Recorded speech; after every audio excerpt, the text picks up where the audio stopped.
What up, demons? It's your boy, Tom Battinger, back in the building. MSI halfway through day number 1. We've seen some console teams win, and we've seen Armada just do what Armada does. Now, it's time for European console rival. They will try and stand up versus their nemesis, Sanguine. The North American SML representative, they're second place to Armada. Doing a good job, I think, in the online portion, but they're without their solo laner today. It's not going to be Yarkor. It's a person named Oxiledeon. Yes. Oxiledeon will be in that solo side, and that's a big deal because I think hardcore has been a big part of what allows this team to succeed. But real quick, Sanguine has been around, the organization has been around, these players have been around, you might not remember it. Why So Serial, the squad that shows up from Latin America every single year to SWC when we had that format, that's who Sanguine is. This is a Latin American team that has solidified themselves in the minor leagues. I think that's very important to mention and very impressive as well. You know, everybody talking about the global scene and where it's gone. It's right here, baby. International squads alive and well, and so Latin America, we'll see. I really like watching these guys. Sheento has been a dude that I've kind of watched the entire time back when, you know, they were playing under different banners and different names, but these guys, this team, this unit, it's an impressive one. I mean, if you're good enough, you're still going to make it to the LAN no matter where you are in the world. These players specifically qualifying from the online portion well enough to get to the top 2 placements. Sheento out of the mid lane, loves his Chronos, loves to be that big important factor. A lot of freedom, though, to do things because of that jungler on your screen. Yeah, they have a whole lot of room with Panitom playing the way he has done this year, and a lot of fun stuff. Here you see them going against Armada, which is a tall test, is a hard-to-beat team. We watched them play just now. So Sanguine certainly have a lot of wind in their sails, and players know it. You know, and kind of hanging out here in the break room where people watch the games. Everybody kind of rumbling about Sanguine and very curious to see what type of performance that these guys can bring. Yeah, being able to take a map out of them was very impressive, the way they were able to do it. A lot of it, though, was off of Yarkor, off of that solo lane action. So I'm excited to see how they're going to transition without their solo laner, because against Rival, they might not necessarily have to use all their full power. Sure. But against, you know, once they kind of grow into that bracket further down the road, that might become an issue. I will say Rival is one of the more spicy console teams. I think Hype Unit, as they performed and won, is probably one of the more exciting console teams. But Rival, a team, again, that has a lot of storied times past them. But that's the problem, is that when we look at what Rival has done, and I think this will be a very interesting portion to talk about with respect to Rival, is going to be who's on that squad and how they're able to play. Their opponents across the way are going to be standing by. We've got a pregame interview, Hindu Man, standing with Sanguine. I'm joined now by Ronngyu from Sanguine Esports. Ronngyu, congratulations, first of all, on making it this far. How do you feel about your chances here at this tournament to perform well as a team? I think we're pretty confident. We still miss Yarkor. It's a pure back of the team, but I think we still can make it. Does that make it a lot trickier to try and prepare for this event without having Jakor with you this time? Yeah, but we are working our own strats, and I think it's going to work. So today you're going to be up against Rival, one of the console team representatives. How do you feel going into this matchup? Do you think you've got an advantage here? I think we're pretty confident. If we do our stuff, we're going to be good. And what is your overall hopes for this tournament for you guys? Is it just to have a good performance overall, or really put yourself on the map as a real established dangerous team to face? We're going to be in the MSI for sure. Yeah? Yeah. Good luck today. Best of luck. What do you expect the result will be? I think it's a 2-0 for us. In how long? I don't know. Okay, I just wanted to make sure I can calculate movie. Good luck today. We'll find out how Sanguine can do. Back to you guys on the desk. Ronngyu, very confident there. 2-0 in their direction, no losses, gotta love it. And at the end of the day, you know, I think this team has a right to be confident. Especially with how they performed online. Even though they don't have their solo laner, he even mentioned it on the interview, they're still a very strong team. The likes of Panitom, Sheento, Netrioid, that duo lane with Ronngyu. Ronngyu loves to play aggressive supports. He'll play the Fenrir, he'll play the DineOhSaw, Circuit if you let him. And I think if Rival did their homework, expect to see that band away. Certainly will be the case. Before we got into that interview, I started talking about the Rival roster. and this team has been kind of consistent for a long time. Coach Joey standing up there getting ready for his interview. I think this guy is a big part of this team. When you talk about teams, sometimes coaches are more important than others with respect to what they mean to their team. We look at Alpha Jack as being a very, very, very big part of what that team was able to accomplish. And I think Coach Joey is absolutely that guy. Watching him, he's got Dobson, he's got Rapio, he's got Predators. These guys are strong at the game. But I think you look at a lot of these guys as sort of middle-of-the-pack players that are elevated with a good coach behind them. And that's going to be important for somebody to do that dirty work against a team such as Sanguine that has a lot of different strategies. So you kind of have to prepare for all of them. DineOhSaw and Davey in that long lane is going to be an important strength to lean on today. Davey is the guy that I'm really looking at, because I said Team Rival, this team, Coach Joey, this has been a kind of consistent squad. Well, the one person they're missing is the Penta Kid, arguably their star player, certainly the loudest player around. The young gun, Vapor's Coast, isn't on this team and hasn't been for a while. Davey 1108 taking his spot here. We're showing you the highlights because he is no slouch himself. So I'm very curious to see how this one works out on land. He really likes his Chronos as well, so that's going to be a highly contested pick. A lot of people recently loving the Chronos a little bit because of the Pythax piece, Yeah, sure. but more importantly also because of the late game damage that it really provides, the great mixture of the damage between spells and basics. Just strong stuff, man. At the end of the day, Chronos just keeps getting stronger. Shouts to the passive. But right now, we've got a Team Rival interview. Coach Joey, next to Hindu. I'm joined now by Joey, coach of the Rival console team. Joey, how do you guys feel about this opportunity to face off against Sanguine here today? We're feeling quite good. The confidence has been growing over the weekend, and we're just looking forward to the opportunity, to be honest. Now, Sanguine are a team that have been around for quite a while. Obviously, they're a LATAM team as well, so they've been in the international scene. Have you guys put a lot of work into looking at what they've been doing over the years to see where you're going to be able to find a win here today? Yeah, definitely. We've been looking at a lot of their games throughout the season. We was quite fortunate that their solo didn't manage to get a visa, and now they're using the coach, so we're going to try to use that to our advantage. But yeah, we've done a lot of research on these guys. Are you willing to tell us exactly what kind of abuse you're going to try and use with the fact that they've not got their full strong roster here? I couldn't do that, no. Okay. Well, one thing I will say is Sanguine said they predict they should win 2-0 here today, and in relatively decent timing, I want to say. How do you feel this set will go? I think it'll be 2-1 us, more realistic. I think they might take the first one, but after that, they won't be able to stop us. And how do you feel about your look towards the rest of the tournament too? What's the plan for Rival going into this tournament? What was your expectation and hope? Expectation was definitely to win this one 2-1, and then the next round we'll try to give them a good game, and I think is a realistic expectation from us. Okay, well we'll find out how Rival can do after this. Go back to the desk. Thanks a lot, Hindu Man, and of course, Coach Joey. I think that's, Hindu always tells me that there are multiple different British accents. One's classy. It's not Hindu Man's. Coach Joey. Sounds a little classy. Little proper, yeah. Little proper. But what I loved there specifically, not my attempt at the accent, is Coach Joey not only saying, listen, we're going to go 2-1, because sometimes teams say that and it's just like a shot of humility. Really, I think this is a Rival understanding their gameplay. They're going, look, Sanguine, you might just beat us game one, whether we're unprepared, not as strong as you. There's a number of different variables that we can point to. But what Rival does well, and what they've done well the entirety of this roster, is adjust and adapt.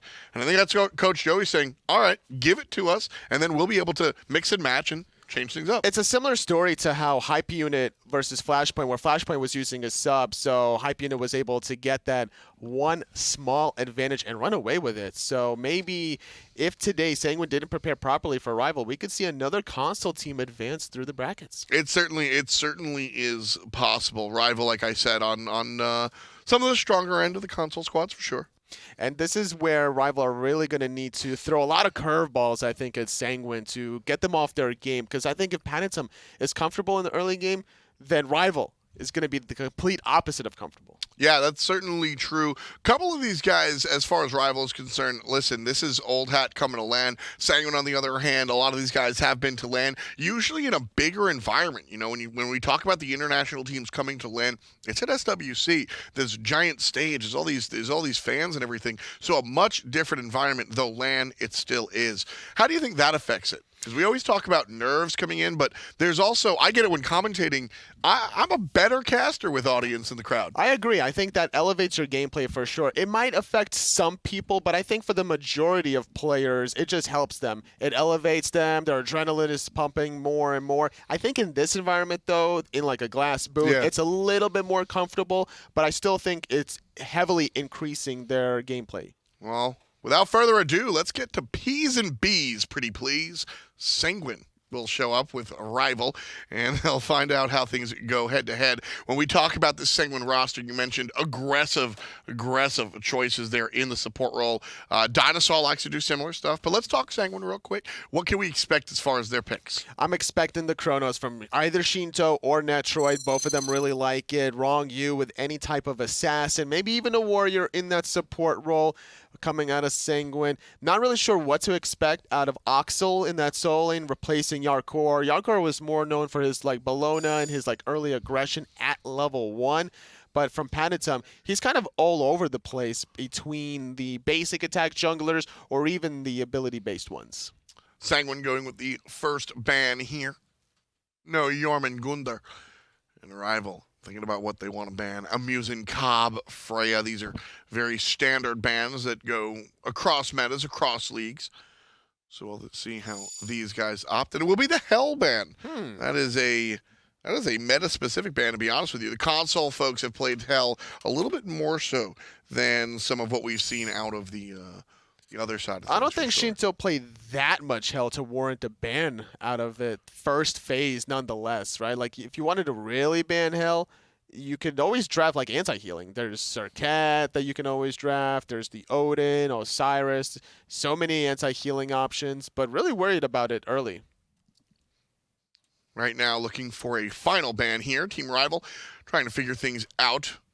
What to ban against the Sanguine squad? Because right now, like I said, that Hell ban is more representative of what they've had to deal with in their own perspective league. So Freya's open, Chronos is open, and Amusin Cobb. With those three open, if you're banning away one, you can get at least the other of the three. So I'm expecting maybe a Chronos ban, but no, it's actually the Freya instead. Yeah, the Freya's an interesting look. Freya, of course, has that whoop into the hasten ring, run you down. That can be problematic in the early game. Chronos, you've got to worry about in the late game, but perhaps Rival have an answer. You're bringing up Chronos. We'll bring up Davey. Davey and Dobson, the two players on Rival that will stick with their traditional peripherals using the controller. The other three members switching over to the mouse and keyboard as they have the option here in our crossplay land. Sanguine go with the first pick. Amusing Cobb. No surprise, he has been first selected when available pretty much every game, and that's to be expected. A lot of damage, a lot of push. He's the god of bees. A lot of reasons to bring out AMC. Outside of the last set where Armada actually allowed the Merlin to go through instead of the Amusin Cobb, yeah, I agree that this Amusin Cobb is highly looked out after just to have that pushing power. But in a situation where you're thinking about team fights, I don't know, Chronos might actually be really good as well to consider, knowing that you have some CC behind you. There's more safety factor when you're playing Chronos because of the rewind. So Amusin Cobb could get exploited by a lot of aggressive jungle plays. I'm expecting Rapio to stick to his guns, maybe even bring out the Thor and it's like, hey, if layers can do it, why can't I do it either? So Rival hovering over the Chronos, which is to be expected. I love this choice here, especially knowing that Davey's going to be on the controller. The Chronos is a little bit more forgiving as far as the positioning is concerned, or excuse me, the accuracy is concerned. Terra teaming up with Team Rival. Love this choice. And I love Joey's jorts. Shout out to the jorts. Sanguine going with the Erlong Shen here, next to the Amusing Cobb. Some basic attack orientation. Like to see a Fafnir. That would synergize very well with a basic attack jungler and Amusin Cobb. Still not sure if that's mid lane or in that duo lane for Sanguine. Wouldn't be surprised to see it in the mid lane, trying to get that pressure going to deny Chronos. Exactly, that's the thing. Osiris will be the selection here from Sanguine, and you discussed earlier at how effective Osiris is against the basic attack characters. So while Chronos doesn't demand a double hunter composition, he certainly fits well into one, and the Osiris is kind of a nice deterrent. So an interesting look here for sure. And a little bit of anti-healing, right? Lord of the Afterlife, you hit that on anyone that gets hit by that Earthen Fury from Terra. It's going to be less effective from that side of things. So I'm expecting Rival to try to get not a losing matchup in the solo lane. It's hard to win against an Osiris, but it's important to just at least stabilize. So I'm looking at gods like Achilles, I'm looking at gods like Bellona to try to combat that. Poseidon being thought about. That certainly would take Double Hunter off of a lot of players' minds. I think Poseidon in the mid lane. Strong character, lots of push. Does it match up using comps? Not in the early game in the slightest, but once you're hitting level 7, you should be A-okay. I'm expecting that all the red buffs going to go the way of the Chronos to start this game, trying to get some sort of advantage in this duo lane. Look for some of the big plays that you can make. Stun into a time rift, into a jungle gank is very, very effective. So Team Rival will certainly be looking for plays like that. They're going to ban the other healer. No Hell, no Aphrodite either. Saying we'll have to go on with no healers. I'm not sure if that was their plan to begin with, but Rival know what they don't want to play against, and that can be a powerful statement. When you're having these kinds of gods that are lasting a while in teamfights between Chronos, Terra, Poseidon, they want the teamfights to last as long as possible, but so do healers. So you want to make sure that you're dealing with a bursty composition such as they are, so far from a Moose and Cabra Longshan Osiris. You deal with it through the appeals of Terra, the healing of Terra, and the control factor. Gem of Isolation, Poseidon, hard to get through. Yeah. The Cripple, shutting down her Longshan completely. So Rival are thinking of ways of surviving longer as the team fight progresses. I mean, despite the Kraken, Poseidon can be easily looked at as a burst character, but, just like you said with Gem of Isolation, the Whirlpool, this is a control mage. He locks down areas and really just says, you're not allowed to walk here. The threat of the Kraken is just as scary as the Kraken itself. You can't walk into certain corridors. I'm thinking of the ones that lead towards the fire giant. Yeah, those little prongs. Yeah. Just to group up and clump up. The Poseidon's going to have a field day if he ever can drop the Kraken right then and there. So next pick, going to go the way of Rival. After banning away the Hop Awa and knowing Sanguine's Sheento, he has played it from time to time, but also that could be a jungle pick. Sure. Panitom has played that before, or Longshan could easily still go support. Rival on the clock here. Sanguine have banned out 2, maybe 3 junglers. No Naja, Daji, nor Hunbatsinator. So Rival have to go towards a different character. Those 3 assassins are all very team fight oriented as well. Don't get me wrong, Daji's going to delete you real quick, and Naja can certainly feel that way as well. But they are absolutely team fight with the way of the Powwow, and taking somebody out of the game is a nice look as well. Naja just kind of does it all. Yeah. So with Team Rival, where do they look? I mean, you could still go. I was going to suggest another assassin, but hey, this is as Predators as we can possibly get. Yeah, this is his quintessential character. I mean, what are some of the pro league guys that come to mind when you say Zero's Jorm mid, right? A little bit recent memory, but Predators and Hercules, for those that don't follow the console league, this is what he does. This is what he picks. Yeah. That's it's not a secret. It's like MLC Stealth and Scylla. Yeah, there you go. Omega and Vamana. Vamana. Yeah, I see that. Hercules certainly going to be the guy for Team Rival. We'll see if Predators can carry hard enough on it. And against a sub for Sanguine, that's not a bad look. Because whenever you're put in a position where you have to kind of dance around this pole, one wrong step and then all of a sudden you're under the tier 1 tower, so you're going to have to be extra careful of how you're managing that Osiris passive.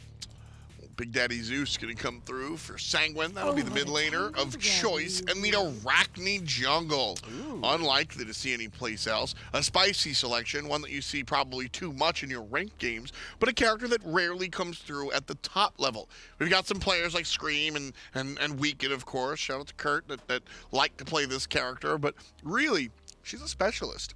So when it comes out, I'm always a little bit interested. I mean, Adapting has played this in the SPL. I'm pretty sure Captain Twig has played it as well. This is a very popular pick in the SPL to try to get early game pressure and catch people slipping with an early level 1 blink. You want to talk about early game pressure, though. Arachne is the only one that outdoes Thanatos, in my opinion. And here comes Thanatos. So, Arachne, admittedly an earlier game character than Thanatos, but I don't think Thanatos is going to try and go head-to-head with the bug. Sure. I think the idea here is Arachne will try and kill people early game, and Thanatos will do the same thing on the opposite end, and they'll both try to fight for early game dominance. Or maybe Thanatos will just look for the cleanup, right? Like being able to utilize that hovering def and make sure that wherever Panitom is going, that at least Rapio can make the response answer. Thanatos, another character that not a lot of players utilize. We see it come out. Mask has a really strong Thanatos. I think a lot of the junglers have a strong Thanatos, but he doesn't really get played.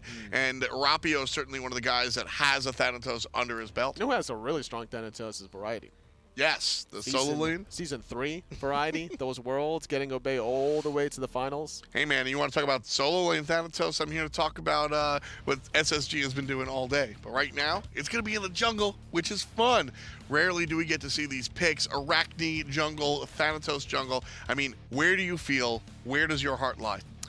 Honestly, I'm actually liking Rivals Draft a smidge more, but I got to give it to Sanguine because of the player caliber. So I think that as long as Rival can make it to the team fights without giving up too much early gold Furies or Onis, Primals, whatever, they should be able to win those. I think that the Terra control with the damage from Poseidon is going to be good enough to really abuse the Zeus and the Muzinka. They have like no gap closing abilities, no jumps, no dashes. Very easy to get them out of position. I'm thinking the same thing. Early game prowess coming out from the Grim Reaper. I think Thanatos is going to be able to jump that mid lane mage, specifically before the Zeus is able to really get a lot of that power online. Thanatos in that early game, as soon as level 5 shows up, can dunk down, hit him with the Death Scythe, and take care of business. And Zeus is sitting there unable to hit detonate in time. And even with like a Hercules engaged, the amount of burst damage between the driving strike and then the excavate on top of it is going to set somebody up to drop under that 30% health execute threshold. So expecting to see a lot of hovering devs, maybe even some solo lane pressure. And maybe not to say necessarily that the support is going to make the impact, but more of the jungler this time around. Certainly could be the look there. Hercules, another big point here for Team Rival. Like you mentioned, Predators, this is one of his go-to selections. I think that having that level of prowess and comfort on a character is really, really big. And when it comes down to it, Hercules is just a strong god in his own right. So I like the look here for Team Rival. Sanguine across the way, the Arlong Shen and the Osiris. You know, we mentioned the Zeus and the Arachne, but the role players, Arlong Shen and Osiris, how are these guys going to fit in? I think they're going to fit in quite swimmingly because it's an aggressive composition. As long as that they can make the plays early, they're going to roll the objectives. But the problem that I'm seeing with SNG's comp is that they don't really have defensive peels depending on how they play the team fights, because I'm expecting Arlong Shen to kind of engage, Arachne to clean up, Osiris to kind of like choose one or the other kind of deal, or vice versa, where Osiris is the one engaging and Arlong Shen is like peeling in the backline. But it's not the greatest peel. You have like one big AoE taunt, which lasts for a little bit. You got a knock up, which is not necessarily the most useful thing. You'd rather keep people in place a little bit longer, but still a little bit of something. I'm looking at this Sanguine draft, Tully, and I just see, I hope we snowball. Yeah. You look at this and you go, all right, if Zeus and Arachne get a lead, we're dummy good, and it's no problemo. But if Rival, on the other hand, are able to keep our Arachne down, find some way to deal with Zeus, like you mentioned, there's not a lot of hard CC. AMC has next to nothing. Arlong Shen has, well, a whole bunch, but not really anything there for Zeus, and Arachne can't do it on demand either. Ton of slows, but buy a Wingblade. So for Team Rival, there's just not that much CC to worry about on the other side. I think as long as they mind their P's and Q's in the early game, Rival kind of have it. Yeah, I think so, but they just got to make sure, like we mentioned, just to worry about the early game. Don't lose any blue buff, silly, willy-nilly style against an Osiris that's going to be able to snowball you, right? Make sure that this Amusin Cop doesn't have that pressure in the dual lane up against the Chronos. Maybe actually just send the Thanatos in that dual lane, early level 2 blink shenanigans. That could be the look. We saw that work out earlier in the day for Mask in the jungle. Right now, though, Sanguine versus Team Rival. We'll see which one takes it. Game number 1. We'll say what up to the casters real quick as we get this one started. Thanks, Tom. Thanks, Toli. We should be able to move into the action momentarily. It is Finch and Taco here as they go into Sanguine up against Rival. And Taco, these two drafts, they make sense to me on paper a ton, especially this Hercules pickup. That's Predators' MO, his bread and butter. I imagine this guy's going to be way in the back line, even if no one's there to help him out. Maybe not even way in the back line all by his lonesome. I mean, there is the Thanatos to rely on. I think Kronos can even justifiably figure out a way to get into that back line and then rely on the rewind to essentially bail him out of there. But I kind of want to draw things away from the picks and bans exclusively and get more down to the nitty-gritty, and that's just talking about the players in general. Sure, I mean, and I think that's fair, right? Rival had to make the swap, no longer Vipor's Coast on this team, no longer Fly. They're rocking with Davey and Dobson, and those two guys are actually rocking controllers in this one as well, too. So a lot of pressure going to be on these guys to make sure that they can perform. I mean, this is a team that goes to LAN and wins. I mean, they won, I think it was the Summer LAN in Season 5. I mean, this Rival team is used to success, but not with these normal carries. If those guys can step up, though, DineOhSaw, I'm not worried about him. Predators, RvLRapio, I'm not worried about those guys contributing. It's can those carries rise up to that level, too. Definitely going to be a tall task for Davey and Dobson to tackle, but on the controller, instead of the mouse and keyboard like the rest of their teammates, I mean, we already saw some of the success the Hype unit had earlier today, but my honest takeaway, Finch, if you can beat the PC players at something when you've been practicing for 13 weeks straight on controller instead, well, more power to you then. That's right. Play on whatever it is that you're comfortable with. I imagine that most of our players are used to playing on controller, so they'll play with what they're comfortable with. But if you are able to flex onto both, I really don't see any reason why you shouldn't be able to flex onto that one too if you're able to and able to do it at that level. But Sanguine, these are some other guys that I don't think that we should be counting out. I mean, this is a team that came into Season 6. There were all these rumblings about them beating pro teams in like tournaments that were, you know, maybe not like broadcasted ones, or just ones they were organizing together, and that this is a really strong team. And I think they showed us that in the SML. I think that they're favored here against Rival, and they have a good chance to make some noise even beyond that. The Sanguine are just hungry in general right now, I think, to try and prove to the rest of the world that North America and Europe are not the only forms of competition. We've been saying it all year long. You can never count Sanguine out, and I'm so glad to see this team work their way through the minor league of North America, and now here at the LAN MSI, trying to represent themselves and their region, essentially. It's a great point. They're kind of the last bastion here, aren't they, Sanguine, for LATAM and a lot of that international competition. So I'm excited to see what these fellas can do. So let's move right into the action. Sanguine up against a Rival. Game number 1. And it's all to do here in this very first match. We saw how much it can really sort of set the pace based on that set. And we saw at the beginning of the day, right, when Hype Unit got out in front but struggled and kind of had a bit of a slow start to the early game in Game 2 and eventually recovered. Grabbing this first win really can be important, even just to dictate picks and bans. So a lot on the line already. Well, judging off the picks and bans, Finch, I would definitely have to anticipate some early rumbles in this jungle. I mean, Amu's in Cobb, Arachne, everything about Sanguine's draft screams early to mid-game, and they're planning on starting it off hot. Ronngyu already going to pull those purification beads out of Davey. Unfortunate for Davey, he'll now be even more vulnerable here on the Kronos in the 1v2. Starting 2 in solo lane, the support, we don't see this anymore. This is rare. I know this is what we see like in our games at home, but at the competitive level, the supports come over to the solo lane now, and they have the 2v2 there. So how well Davey can hold up in this 2v1, get all this solo farm for himself, that's really going to dictate it, as Netrioid takes quite a bit of poke. But it doesn't matter because Netrioid and Ronngyu, they've already cleared the entire wave. Of course, Predators is going to respond on the opposite side of the map with a proper blue buff strip away against Sanguine. But Sanguine, they're just looking to dominate the dual lane, and it's going to force Rapio, I think, to also have to rotate in a little bit sooner than expected. Yeah, I don't know that he should stay for the full-on 2v2. I'm interested for your take on this, Taco, because I think you do want Davey to get that solo farm. Maybe just help clear a bit and then kind of dip. Do you want him to stick around here in the lane, or just to kind of poke his head? It's safe for Rapio to just see what's up, and also to kind of put the message into Ronngyu and Netrioid's heads that, hey, don't just run up this lane unabashedly aggressively because we'll punish you for it. Exactly right. So in the end, that's exactly what Rapio does, and then he dips. On the Sanguine side, they talked about this on the desk, but it's, you know, bears repeating again that it is not Yarkor that's in here in the solo lane, not the traditional roster for Sanguine.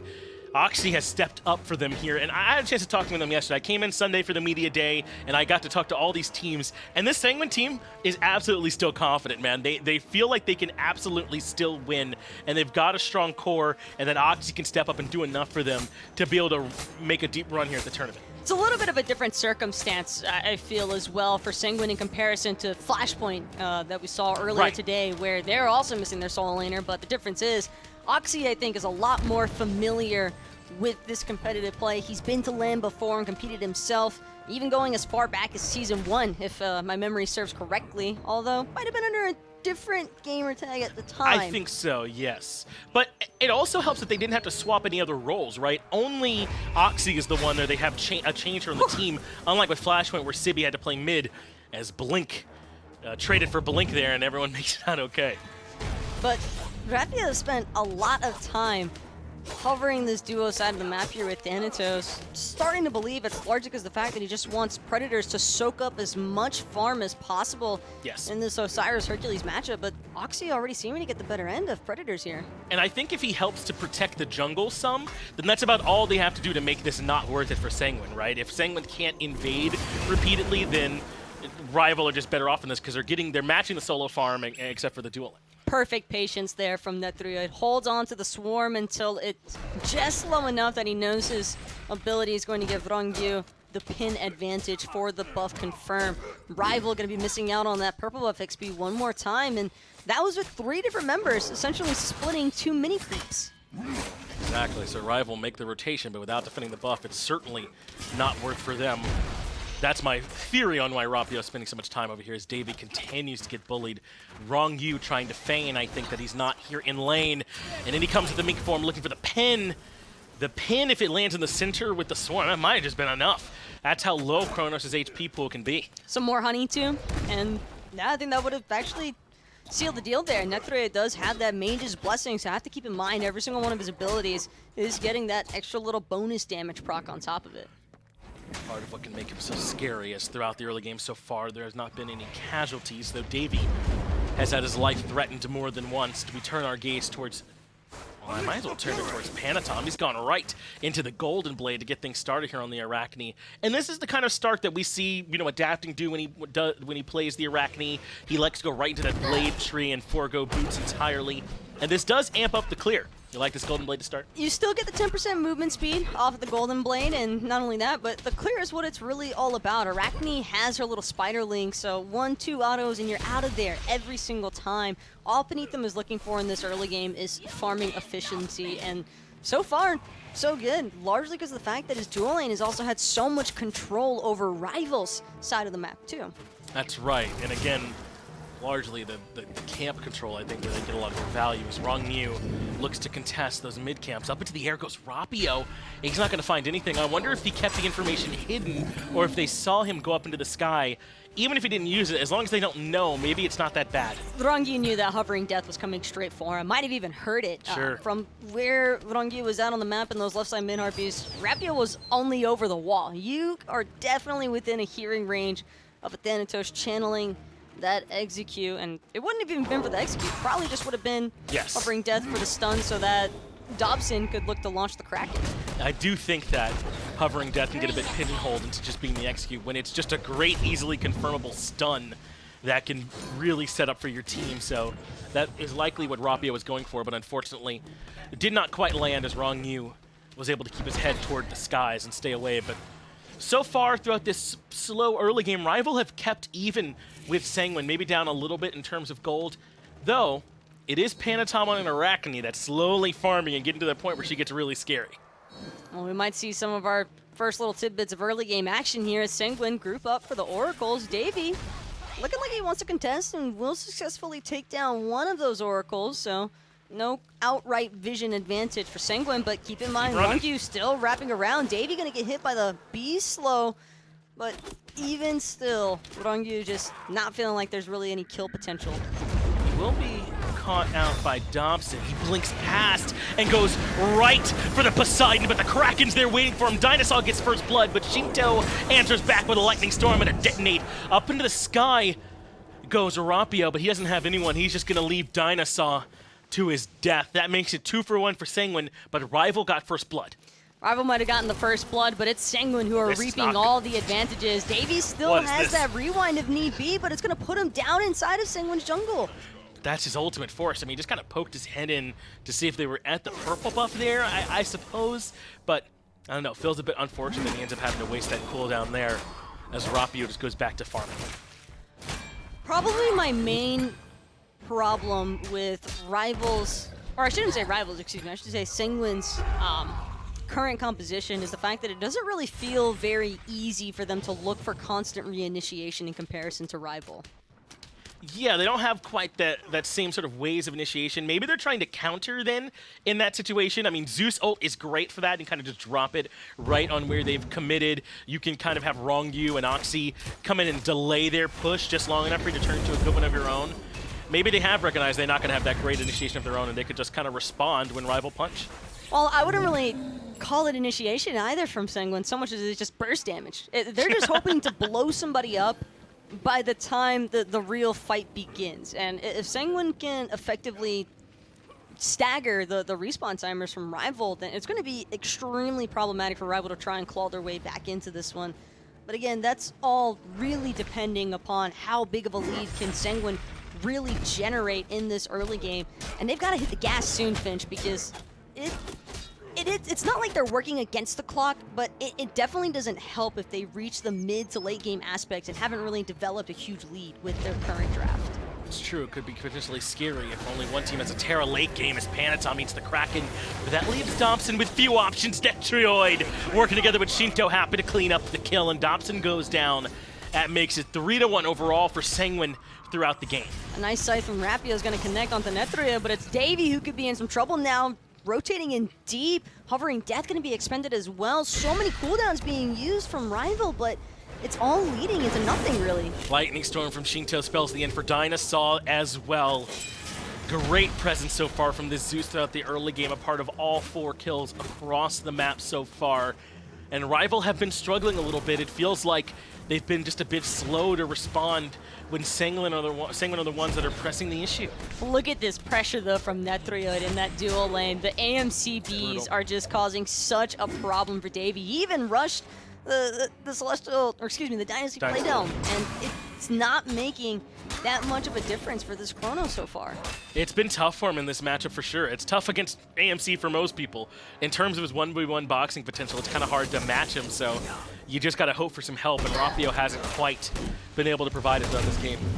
It's just concerning for Rival because Rapio is kind of forced to spend a lot more time kind of traversing the solo side of the map, and the only real punish that Rival can do against Sanguine right now is just to harass Oxy and his blue buff, but one blue buff in comparison to everything that Sanguine are dominating from mid to duo side of the map, I'm just not sure that that exchange is super worthwhile, Finch.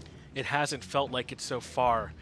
I did want to point out to mention the solo lane that Predators is not bothered with a teleport. He went with the Blink Relic right off the bat. And to me, that feels like confidence, right? Teleport is such a nice sort of safety valve for our solo laners, but a lot of them don't like feeling like they kind of have to have it.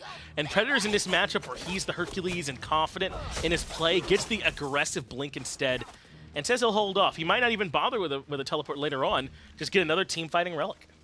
Well, Rapio's also got a Blink, so double initiation for sure squad? coming out of Predators and Rapio, but it's all about timing for my understanding, Finch, because if Predators or Rapio both try to blink in at the exact same time, I do feel like that would be the ideal situation for Sanguine because they're playing fire versus fire here. They want Rival to get up close and personal so they can try and tear them apart with their burst.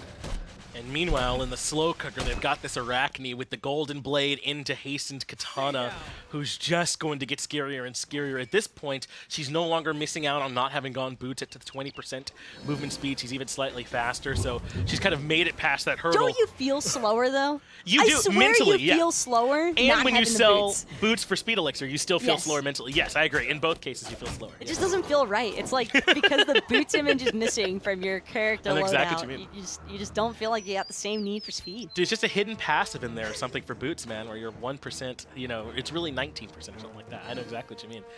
as RvL able to get back in position to defend red.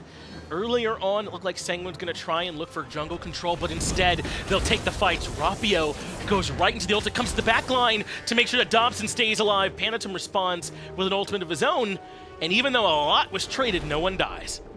3 ults, though, immediately. Or, excuse me. DineOhSaw will be the last clinking one. Predators kind of misled me over there on the other side of the map, having dropped that excavate for some lane pressure, but getting back to that little skirmish there, I love the way Sanguine is trying to utilize these choke points in the corridors. Sheento has been really on point so far with making sure that those lightning chains can connect. And they've got that Sentry Ward right there at that choke point like you mentioned, so they've got the information. They're 100% playing around when RvL move from that red buff back into the middle lane, and they even dissected the fight. Panitom tried to catch out Dobson alone in the back line while the rest of the team fought in front of the tier 1.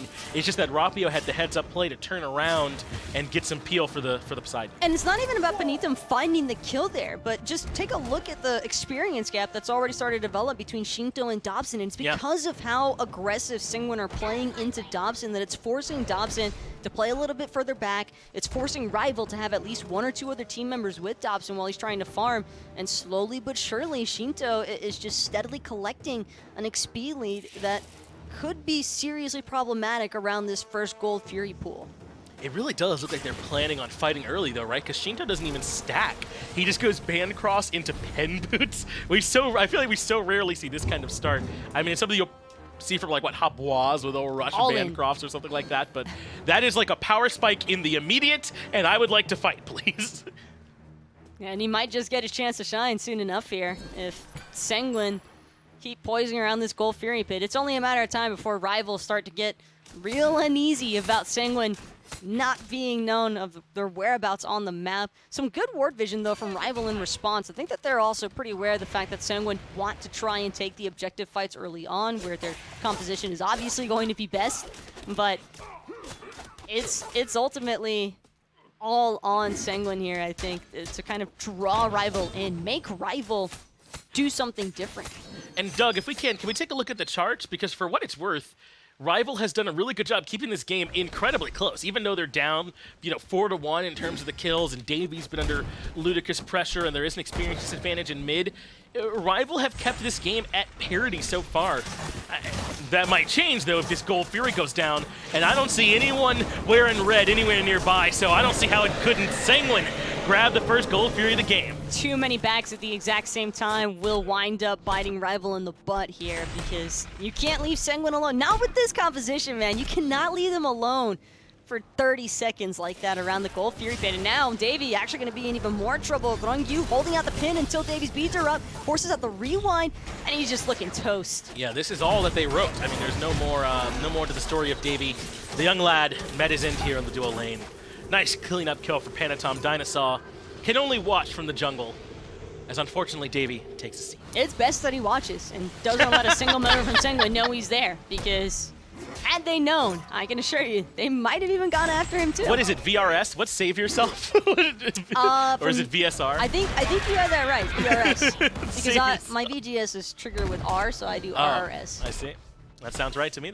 There's like the VGS mini game in the game where you can like try. Yeah, I can't do that. I'm real bad at it too. Yeah, I was playing it on stream the other day and I was not good. It won't let me use my regular VGS. Is that right? I'm bound to the R key, and so I can't do the V ones because V is one of my abilities in Smite.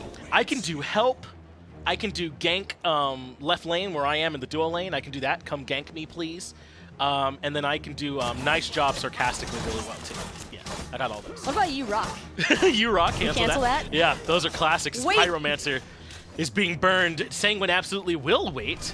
It looks like they've given up on the Pyromancer aggro for now, giving RvL their due respect, and the objective is leashed. Sanguine thought somebody else was there from RvL. I am also Sanguine surprised was they dropped probably expecting the entirety of RvL to be there. With how awkwardly they just suddenly dropped that objective. Either way, though, it's no harm, no foul for Sanguine. They nearly took the Pyromancer, but didn't get away with sneaking it, so they just fall back, and it's not like RvL really has any method of punish right now. That's true. I think RvL are the ones who are just kind of glad that fight didn't actually happen. They would have loved to show some presence there and never have to actually kind of pull the trigger, and that is how that ended up working for them. So they're probably not too upset. As they do still hold on to a lead for Predators, at least in the solo lane, Rival can probably feel good about starting fights once he's able to rotate. But Panitom wants Dobson, can't find him, and has to ult defensively. Right now, though, Sheento could be in some trouble, but a beautiful Aiga is going to ignore the scythe entirely. Now it's going to be Rapio who's in a little bit of trouble here, trying to get away. Some good swarm damage.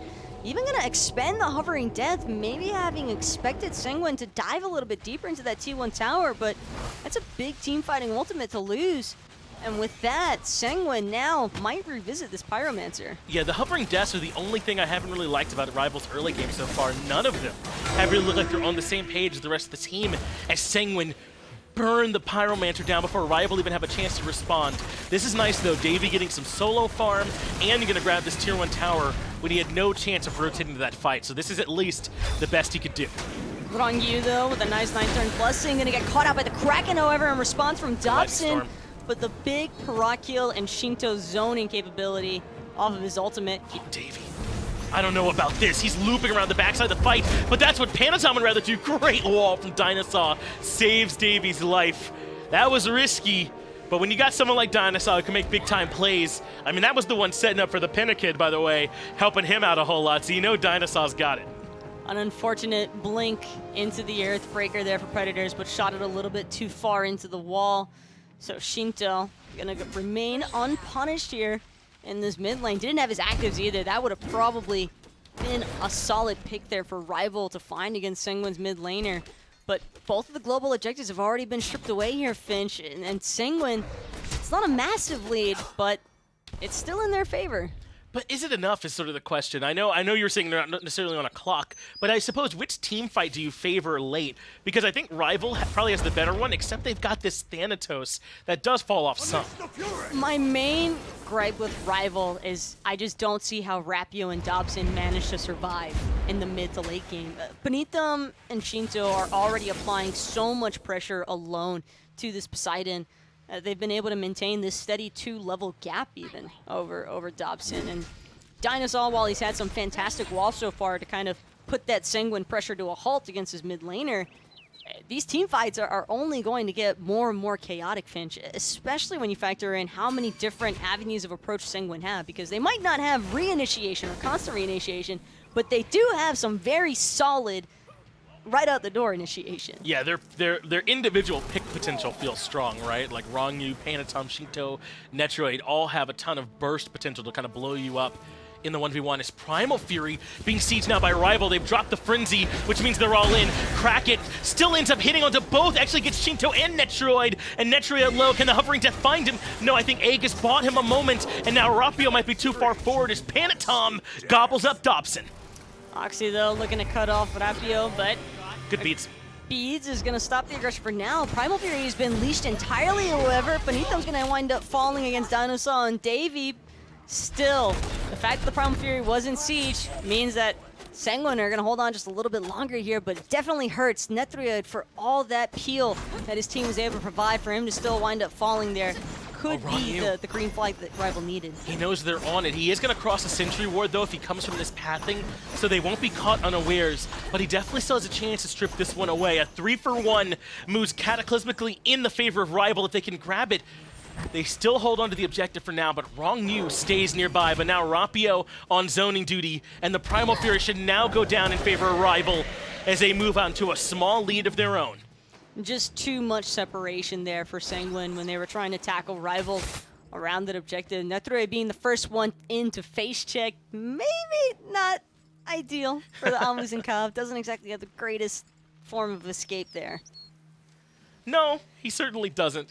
And things end up working a little bit in Rival's favor there. But this is yet another back and forth match. If you came in thinking Rival were going to be just completely outclassed in this match, then I don't know, you might have read it wrong. Sanguine, I'm certainly not saying that they're out of it by any means, but so far throughout this early game, and now we're into the the mid game, Rival have been right there with Sanguine. Sanguine, though, definitely looking to strike back, and the sooner the better. Panitom has been aching, I think, for a 1v1 opportunity against just about anybody on Rival. It's just so tough to find a competitive play. Rival have done an excellent job at making sure to maintain pretty good positioning so that they would be able to respond in a fairly timely manner. And with this demonic grip now completed for Davey, gone are the days where he was forced to hide underneath this tier 1 tower in the early game in the 2v1. He's a full force. He's got the Pythax piece as well, an item that we've really seen kind of rise up in these last few weeks and months, and even built onto Kronos' sometimes even solo laner, so he's certainly ready to start swinging. This is still going to hurt Davey's power spike just a little bit, though, since he was forced into the Dynasty Plate Helm. He's got CDR boots. The Obsidian Shard obviously going to help alongside of the Demonic Crypt, but in comparison to some of the Glass Cannon Chronos builds that we've seen in the past, it's not going to be as feasible, I think, for Davey to take on 1v1 opportunities. Davey should definitely just look to be playing off of his team right now. Yeah, I mean, he's not too far from Telekines now, which I imagine is where he's going to be rounding this build out. And he'll certainly bring in plenty of damage at that point. But as you said, he'll definitely look best when he can play around Terra. I mean, Sanguine have these two warriors. They can't quite match the control that DineOhSaw can provide in these fights if he's hitting walls and roots and obviously dropping his ultimate as well. And in all that is where Davey probably will be able to thrive. Panitom just finished that Mad Guy's Cloak too, and already losing the proc to something as small as a Terra Wall definitely hurts, because you want to have that Mad Guy so you can dive Dobson relentlessly. I mean, that's the entire game plan here, I feel, for Panitom, is that he is solely looking for this Poseidon in every single engagement.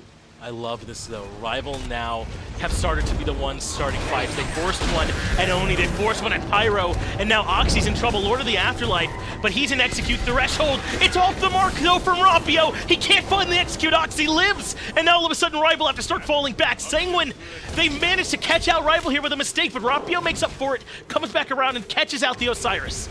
Right now, though, Rapio's working on a double kill. Thank Sheento God. trying to help out Panitom. Panitom finally brings down Rapio, but it's at what cost? 3 members already dead from Sanguine after that last little skirmish, and now Rival looked to just bring down the Pyromancer practically uncontested. There's nothing that Netrioid or Ronngyu could do, even if they wanted to. Sanguine take it, though. What? Ronngyu strips it away. That fight could have been so much cleaner for Rival. I mean, obviously, the Execute's the big glaring mistake there, obviously, but not being able to collect the Pyromancer either on the back end. It really starts to mitigate what a 3-for-1 should mean for your team. Yeah, my bad, guy. I completely forgot about Caster's Curse. I'm sorry, chat. Just blame me. I assume you'll be PayPaling Sanguine? Nothing they can do except, steal the Pyromancer. Maybe the Cash App. People use that nowadays. Be modern, Taco, when you pay I'd back rather use these teams. PayPal. It's Yeah, faster. that's fine. Efficient. If that's where you read already, then that's where you're comfortable. But Rival have yet another good fight, but just not quite as clean as it could have been. And I do think it kind of starts with the Execute not being there off the Hovering Death. Rapio makes up for it, though. He gets 2 kills in a situation where I think he honestly should have gotten none. And his team is at least able to grab the 3rd. So way better than Disaster, but still not as good as I think it had a right to. Don't get me wrong, Rival have definitely done an excellent job at punishing Sanguine for being so split apart, but I'm almost starting to wonder if Sanguine has recognized just yet that the main reason why these engagements keep going south so rapidly is because of the fact that there's only one person ever responding to Rival's groupings. They're trickling in, yeah. Sanguine needs to aggress when they're a unit, not just Oxy happening to face check the Pyromancer and then he looks to engage. Of course you're going to get collapsed on in a 5v1 scenario, Sure. but that's on Sanguine more so than anything else for not being grouped at this stage of the game. Yet again, though, Rival look to be the aggressors. This time it's the Gold Fury that they start to pull. Panitom is going to catch out Rapio rotating in. This is the fight Panitom, I'm sure, would love to take. Gold Fury hasn't taken that much damage at this point, though, as Ronngyu almost gets pulled, but I think he catches the wall and doesn't get brought all the way back towards the rest of the team. That would have been a great initiation. Really important to hug the sides of those buildings and all their structures of the map, because they can definitely shut down a Hercules Earthbreaker pretty indirectly. Gold Fury, though, still not having been pulled by either side. Rival with very clear ward vision, both from Oracles and via Sentry, but Oxy could be the first one in trouble. Already uses the Lord of the Afterlife, but check out Netrioid on the side. He's getting torn apart. He is, but the boulder's off the mark, and so Netrioid survives. He might even move back in for more follow-up. Kraken comes through into Oxy yet again. He's absorbed some critical cooldowns. He comes right back in to try and get the execute, but he can't find it. Sheento gets the first kill of this one, make it a double as David goes down as well. And just like that, all the damage has been removed. Sheento finds himself a triple kill, and Dobson and DineOhSaw can't do much more. Sheento, though, could wind up falling here if he's not careful. Good nice ace. Aegis to avoid the tidal surge wave coming out of Dobson. But Ronngyu still on the hunt for this Poseidon. It might just be able to find him. Good pushback one more time, and Dobson will survive and limp away from that engagement. But a clean 4 for nothing coming out of Sanguine. They'll back and already just trying to get as topped up as possible because Fire Giant's what they have in mind. And I just don't know if there's been enough value from this Thanatos, Taco. As you said, Sanguine will start to pull this Fire Giant. And we've seen very few executes, if any, this game. They've almost all been neutralized. And it's really limited RvLRapio's effectiveness. Dobson wants to make his way in, but Ronngyu there to play zoning duty. Fire Giant has been pulled by Sanguine. They complete the DSI by taking down Dobson. And RvLRapio now the only one to defend, though I doubt he'll go out to try and stop this. It's not that the Thanatos hasn't been taking... I could definitely see what you mean by Thanatos not feeling as impactful here. I do think that RvLRapio is definitely limited on the Thanatos, considering the composition that Sanguine have. He's had some really solid silences, though, on the Thanatos, but the hovering deaths have definitely been a little bit questionable. Although, I wouldn't really call it, I shouldn't say questionable so much as I should say unfortunate, because the timing on Netrioid and Sheento's Aegises for those hovering deaths has been impeccable. They've been great so far, and they've all but cut off that aspect of what the Thanatos can bring. Those executes could potentially change the game. If they could just remove someone from the fight a little bit easier, a little bit cleaner, as Sanguine grabbed the Gold Fury off the back of Panitom and his new Toxic Blade. But yes, if they could get those executes, perhaps it could turn the fight in their favor. But now, down 7,000 gold, Rival have to try and find a way to play base defense. And they've got some tools for this. Terra can be hard to siege into, so can Poseidon. But still, Sanguine with this kind of advantage and the Fire Giant around their waist, it's hard not to favor him. And it's only going to get worse, potentially, here, Finch, because trying to play base defense against Sheento on this Zeus might certainly be problematic. One Lightning Storm, I think, is going to give ample time for Netrioid to try and bring down these Phoenixes. Panitom as well, definitely nothing to scoff at on this Arachne. I think if Rival want to have a successful base defense without any casualties, it's going to rely on DineOhSaw, one, pulling the Mad Guy's Cloak procs that he needs to, so Panitom can't freely dive Dobson, and second part being Dobson just needing to land a perfect Kraken. And he's had some good ones this game. He's got to make sure they get some here in this late game when it's really going to count. Time to back for Sanguine. Nearly 4,000 gold in hand there for the Arachne. That's an absurd amount. And with an item to sell off, I think she still had the Assassin's Blessing. So yeah, Executioner comes in, some potions as well. Things get even scarier if Panitom can now isolate a target. And he was able to upgrade the Blink and the Purification Beads. Blink being important because he gets that 10% damage mitigation from when he tries to launch himself into the heart of the battle there against Rival. And now it's really just a matter of waiting. If you're Rival, they're trying to push out the waves as best they can, but there's only so far that they can truly go, and this is where Rival truly get restricted up against Sanguine's composition, because if they overextend in these lanes, they will get torn apart before they even get a chance to defend the Phoenixes. Yeah, if they even get isolated in a 1v1, or even much worse, a 2v1, then yes, not many on Rival stand a chance in that scenario, so I agree, they have to be extra cautious with when they choose to move forward. Sanguine clearly making the left lane their target, and Rival, all they can do, as you said, is just kind of plant their flag and try and defend on these Phoenixes, now staring down the barrel of a 12k gold lead. It'll be a very difficult task to hold this off. They just need to bait Sheento into dropping that Lightning Storm too soon. Panitom already juking out the silence there from RvLRapio. Rival under siege right now on the left-hand side.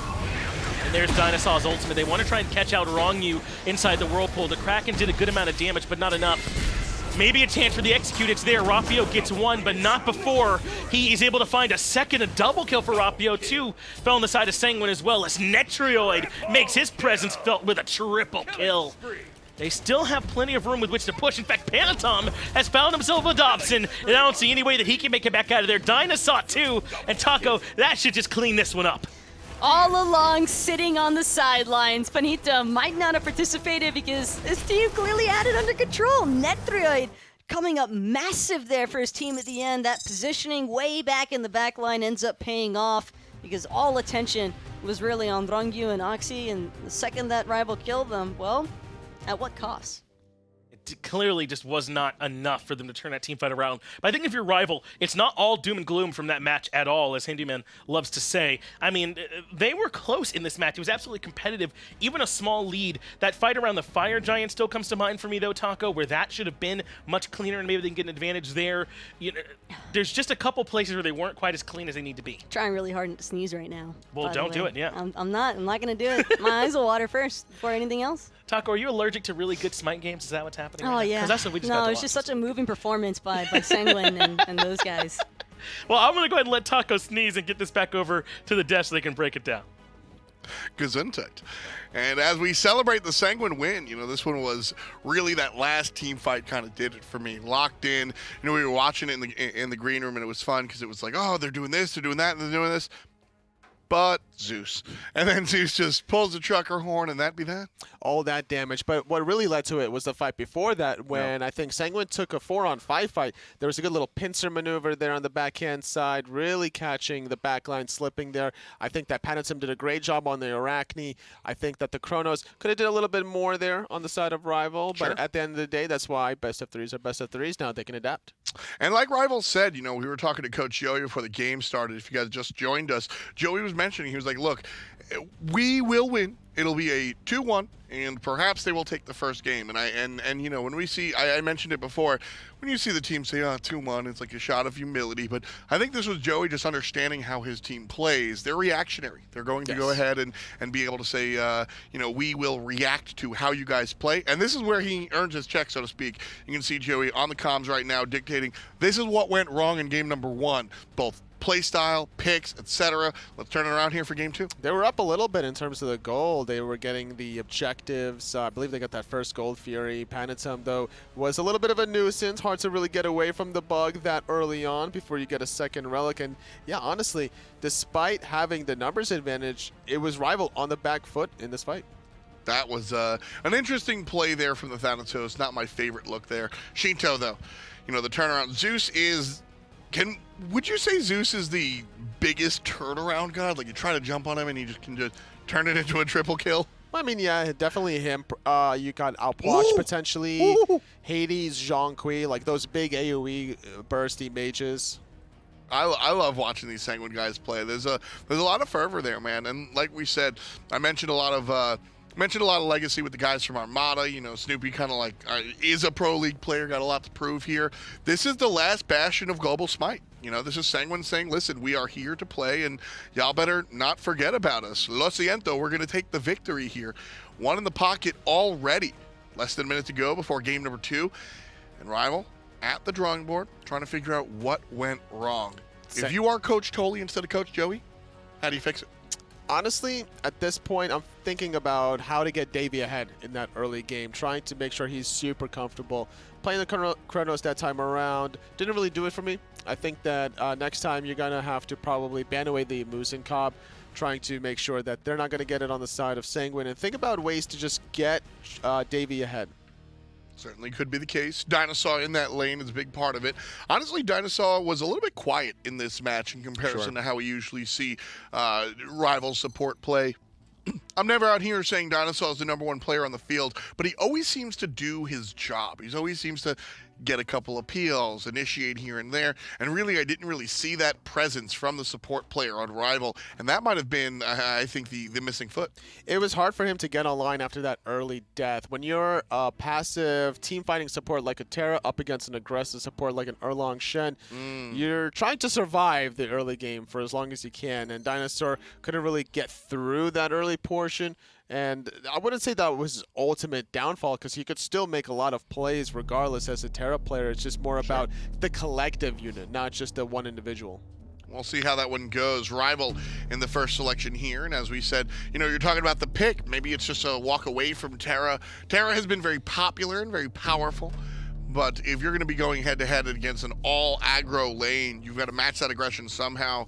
Terra just might not be the pick. Yeah, it's not going to do it for the support role. Potentially Fenrir was an option if DineOhSaw wanted to go that route. I think Cirquet was available, and neither team really wanted to go for that one. Considering Sanguine already had the Erlang Shen, there was no need for them to opt for that one, but that might have been a good look for DineOhSaw.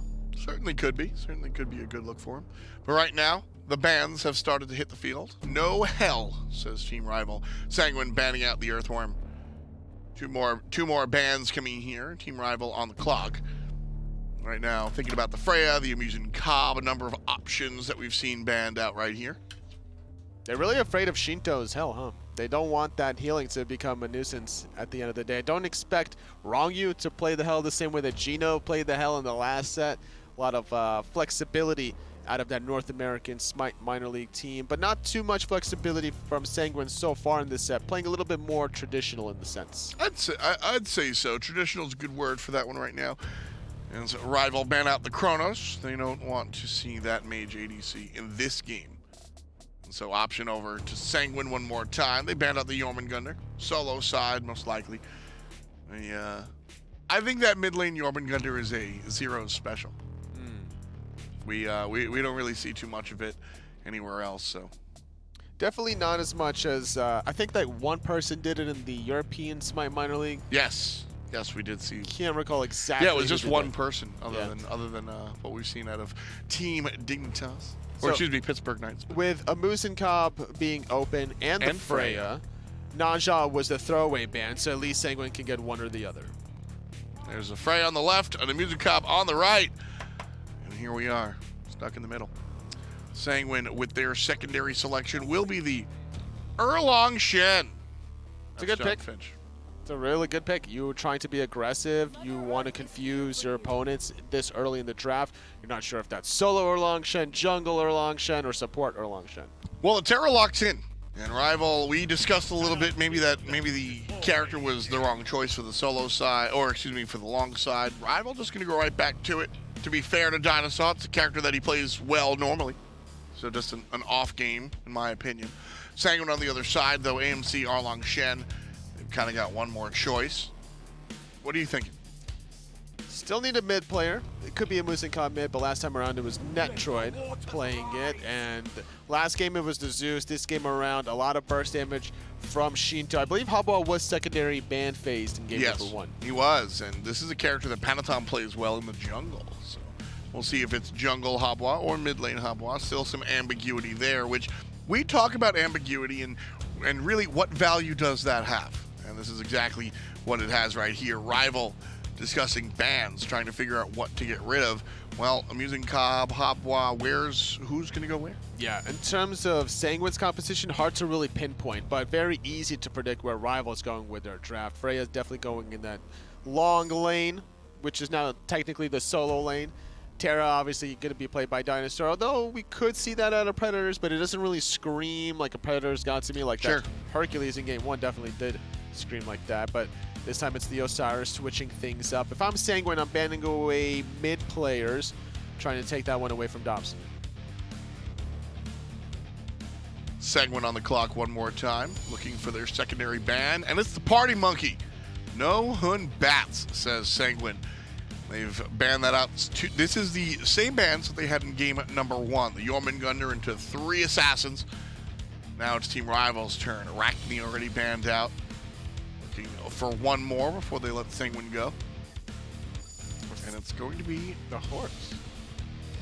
I was still expecting like Panitom to play the Habwa, so I was like a little surprised to see the Arachne ban, but better safe than sorry. And seeing the Arachne into the Horus ban, I think that's what it is. I think they're going, I think that Hebo jungle, but just in case, we'll ban the Arachne because I don't want to get bit by the bug again. Especially riding the carpet wave. Yeah. Even faster to get to you. No, thank you. Yeah. Says me. No, thank you, says Rival. And Sanguine back at it again. AMC, Erlang Shen, and Hebo. I want to see a Bologna out of Sanguine. That disarm is really good against Freya, just to be able to get her out of the action for about 2 seconds or so. In the late game, it matters the most. You don't really lose laning phase up against the Osiris, but kicking it back a couple of seasons, Kokolin. This is a Predators pick. Very bully-oriented. Shout out to Sanguine. All of their characters have a space in their name. It's something you don't see every day. Sometimes you get Freya, Terra, Osiris, single. I mean, there's spaces between the letters. RvL thinking about Thor here. There's space between everything, Tom. There's space between us right now. All right, Coldplay. Thor was played successfully over for Armada. Was playing the solo lane. Okay. Also played successfully for Hype Unit, the console team that has made it beyond the early stages. So RvL taking a page out of their fellow console team's book and looking towards the Thor. The initiation factor obviously very strong, but a wall, a Hebo ult. That's an old story. I was kind of expecting this pick in the first game as opposed to the Thanatos because of the wall, because it's Rapio, and then seeing the success of layers. Sometimes a certain pick could just jump up alive in the middle of a LAN. Once one person demonstrates its effectiveness, and then you just kind of talk it over a little bit, and if you can make one little tweak in your composition, then that's a good way to get somebody off the ground, and that somebody should be Freya, trying to assist out that long lane. Well, Thor is locked in. Discordia not chosen just yet. Team RvL trying to milk all this bank time in order to figure out what is best for them as they move into their final game here, or what could be their final game. RvL obviously looking to keep it alive. Should RvL take this one, then we go to the rubber match, the game number 3. We needed that for set 1. We did not need that for set 2. So RvL will be very inclined to keep this one at parity. Not the same as the Poseidon compared to the last game, but I think that the idea behind the Discordia pick is the cripple. Yes. To kind of shut down the Erlang Shen and just huge amount of burst damage, trying to help somebody a little bit in the early game between the Discordia passive also. Immunity frames also are pretty cute. If you're able to dash at the right time, you can avoid some certain damage that Sanguine's going to be putting out, because trust me, there's a lot of damage. Erlang Shen and Kokolin are the front line for this team, and that is an absurdly aggressive front line. They're going to be tanks, but perhaps by name only, as they look to deal just as much damage as their carries. Yeah, double Hunter, Habwa in the jungle for Sanguine. This is going to be a really spicy draft. They made it work in the last game in terms of their aggressiveness. I'm expecting it to work out again in game 2. Certainly going to be interesting. I love the Thor pick. I think Thor will be a little bit more interesting for this LAN than he has been in recent memory. A lot of what we saw at Layers was real nice, and I think we're going to continue to see it here from RvL. Solo or Troll put a great look on the Thor as well. So, I mean, when it comes down to it, Mjolnir just that damn good. The timing of the pick is also very important, being able to lock down the Musin, Cobb, and the Habwa. Without further ado, game number 2. Thanks, Tom. Thanks, Tolly. RvL and Sanguine move into the second match here in our third set. One that RvL has to win to force the game 3. And Taco, to be honest, they still seemed confident, right? I mean, we had a chance to talk to them a little bit in between the games, because they'll run around, grab some drinks or something real quick before they start up again. And RvL still seemed confident, you know? It felt like maybe they made some mistakes, and that's why they lost that game, and they can definitely still win. RvL should be confident. They are definitely a formidable opponent here for Sanguine to try and deal with, but Sanguine having a little bit of that set momentum now with game 1 underneath their belt, can't help but wonder how much of that is going to play into the mentality here for RvL. I would not be surprised if we see that at least show up in favor of Sanguine, where they can feel confident they came out and grabbed that game 1 victory, even though it was a strong performance from RvL. Maybe some of that will ride on Oxy this time. I don't think the Osiris particularly impressed in game 1. He made some plays, but for the most part was getting bullied. Maybe he can do better with this Kokolin, who we don't see very much of nowadays anymore, right? Not exactly a popular pick, no, especially not when trying to deal with the Osiris. Definitely expecting Predators to get the better end of Oxy here, but that's to be expected, considering how game 1 went also. You have to remember, Sanguine, they tossed Oxy out onto Solo Island, and they said, go crazy if you can. You're probably not going to, because you're going to be losing your blue buff off cooldown. But so's Davey on the opposite side of the map. These purple buff invades have been non-stop so far from Sanguine. They've been brutal. There's a lot of them, as you said, in game 1. They're going to continue that trend in game 2. It's so interesting, you know, they've elected to keep Ronngyu here in the duo lane and try and minimize Davey's impact. And we could tell, you know, just talking, we didn't feel like that too much. Panitom is in some trouble. First blood for Rapio on the Thor to get things started. Looking Layers-esque here is Rapio. And Panitom forgetting that for all that damage Albuac can do, he certainly takes a lot in return. Doesn't have a whole lot of health to work with in the early game, and Sheento could be in some trouble here now. It's too soon to want to back and feel good about it. I think Sheento wants to try and soak out at least 1 or 2 more waves of experience before making his first trip back to base. He really does have to. Good work from Dobson coming over and getting some farm over the wall, as well as making sure he doesn't miss out on the farm happening there in the middle lane. So good play from him so far. And remember, there is a lot on Dobson and Davey here in this set, I think. You know, trying to make sure you're able to live up to some of the impressive players on their team as Predators is in some trouble. Oxy, the sub stepping in, finds the solo kill. See you later, Predators. No, Predators taking his first spill there in solo. RvLR relying on that pressure, but Rapio could generate some of his own here in mid if he's able to catch out Sheento, but even with Dobson dashing forward, it's still not enough. Yeah, I'm surprised they kind of let up off the gas there.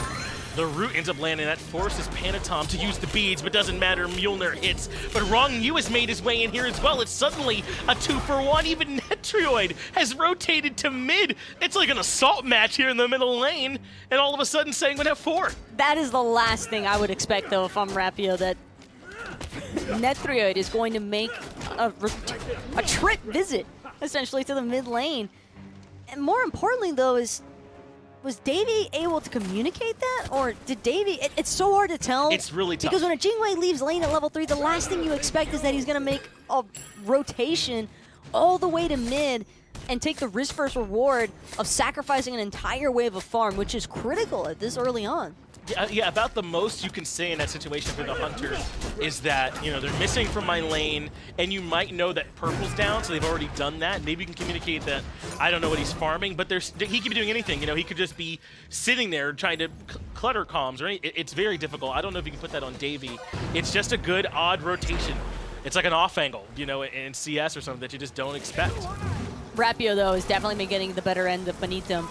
And game number 2 here with this Thor versus Habois. All of these hammer tosses have just been chunking away at that low HP threshold for Panitom. And if Panitom isn't careful, he's also got to keep an eye out for those Thor walls. Rapio can also use those to try and cut off a crushing wave.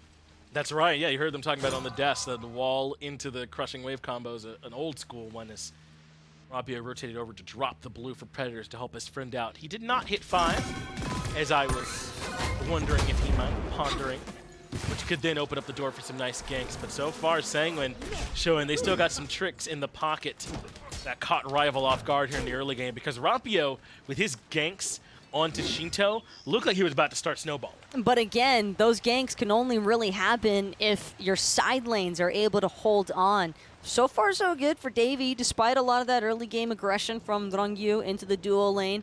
But I'm keeping an eye on Predators here now, because Rapio, if he's not careful, might wind up leaving his solo laner alone too often. And with Oxy having already gotten the solo kill once before, who's to say it can't happen again?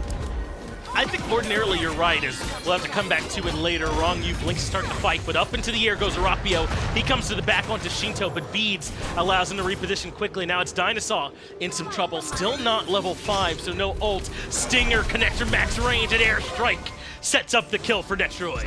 Sheento, though, without Purification Beads, just trying to do what he can to juke around, but can't juke out the Valkyrie's Discretion with the Berserker's Barrage. Panitom, on the other hand, though, gonna find the easy setup of the burst damage. One auto attack's gonna seal the deal there for Netrioid, and Rapio will wind up joining Sheento, waiting to spawn. This red buff will be the prize for Sanguine. After winning the fight, they strip that away and come over to purple, which is basically theirs at this point. They've been taking it from Davey on every spawn, basically, of the buff.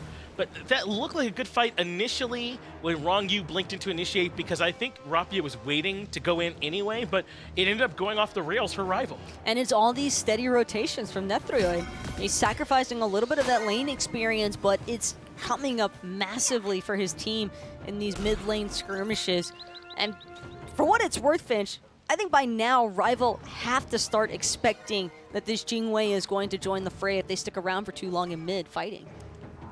Yes, they're going to have to make sure they're not getting caught off guard by the same thing twice As far as gold, it hasn't hurt them that much. It's experience where you're seeing some of the price they're paying for not being prepared for some of these rotations. A little bit behind is Dobson compared to Sheento. DineOhSaw still not level 5, and they really, really need that Earth and Fury ultimate. I mean, it's such a big, impactful one in team fights. Davey steps up like he's looking for the fight. Netrioid, though, not willing to back down from it either. Gets knocked up by his own persistent gust, and now Davey could be in some very serious trouble here. Has the minions that he's trying to juke around, but all Netrioid needs is 1 or 2 more autos. He's going to keep chasing. He bought himself time to get to the ult, but immediately came back down, and Netrioid finds the solo 1v1 kill into Davey. That's now 2 members of RvL in the same game who've been soloed by Sanguine. By the way, that was Netrioid's 4th kill. Goodness. 4-0 on this Jingwei, a hunter that's traditionally known for her mid to late game potential. That's about to hit that power spike in the early. If I'm RvL, I am concerned.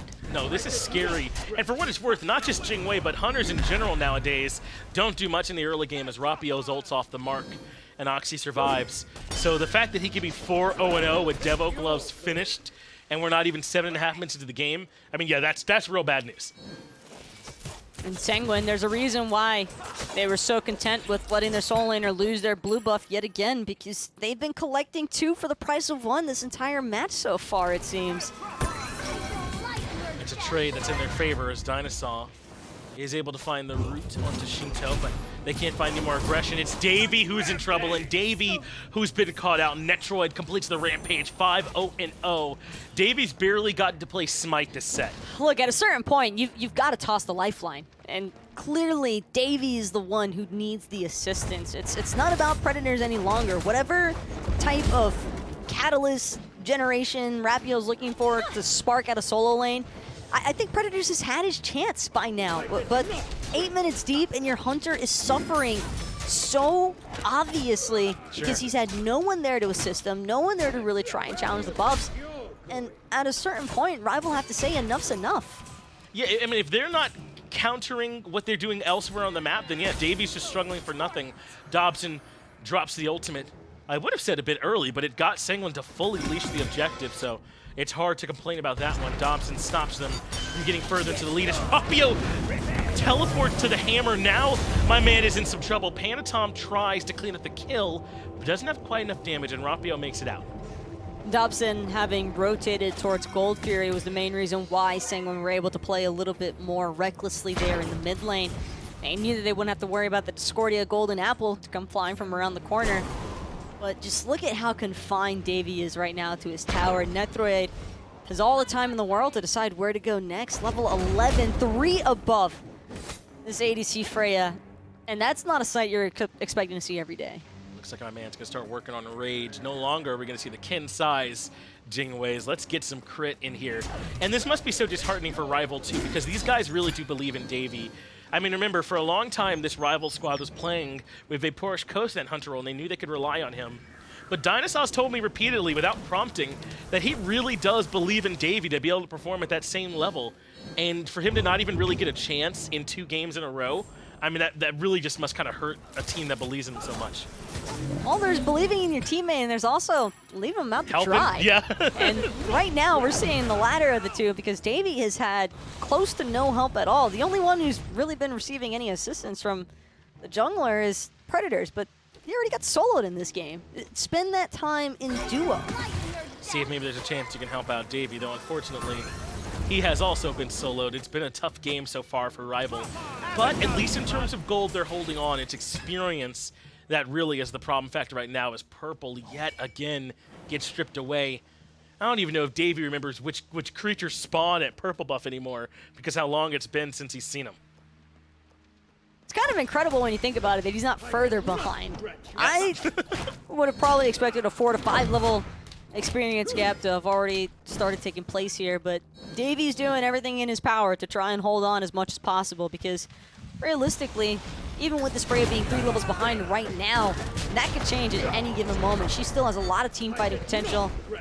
And Oxy as well, he's not the only one, or Davey isn't the only one suffering. Oxy's definitely been under heavy pressure so far in solo. Well, it's exactly what you want. Another solo lane gank from Team Rival, which means that now the Gold Fury can go down for free. Sanguine grab it. Sheento in some trouble as well, though. The apple lands, but he turns around, looks for a stinger onto Dobson, but pays for it with his life. Davey now on the board. 1, 2, and 1. Gets a full level off of that one also.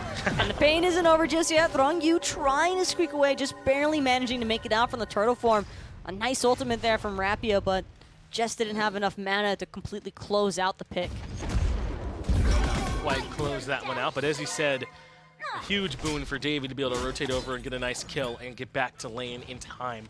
But I was just being glib earlier. That's exactly what you did not want, right? Was to see Rapio spending more time trying to gank Oxy here on this Kakulin.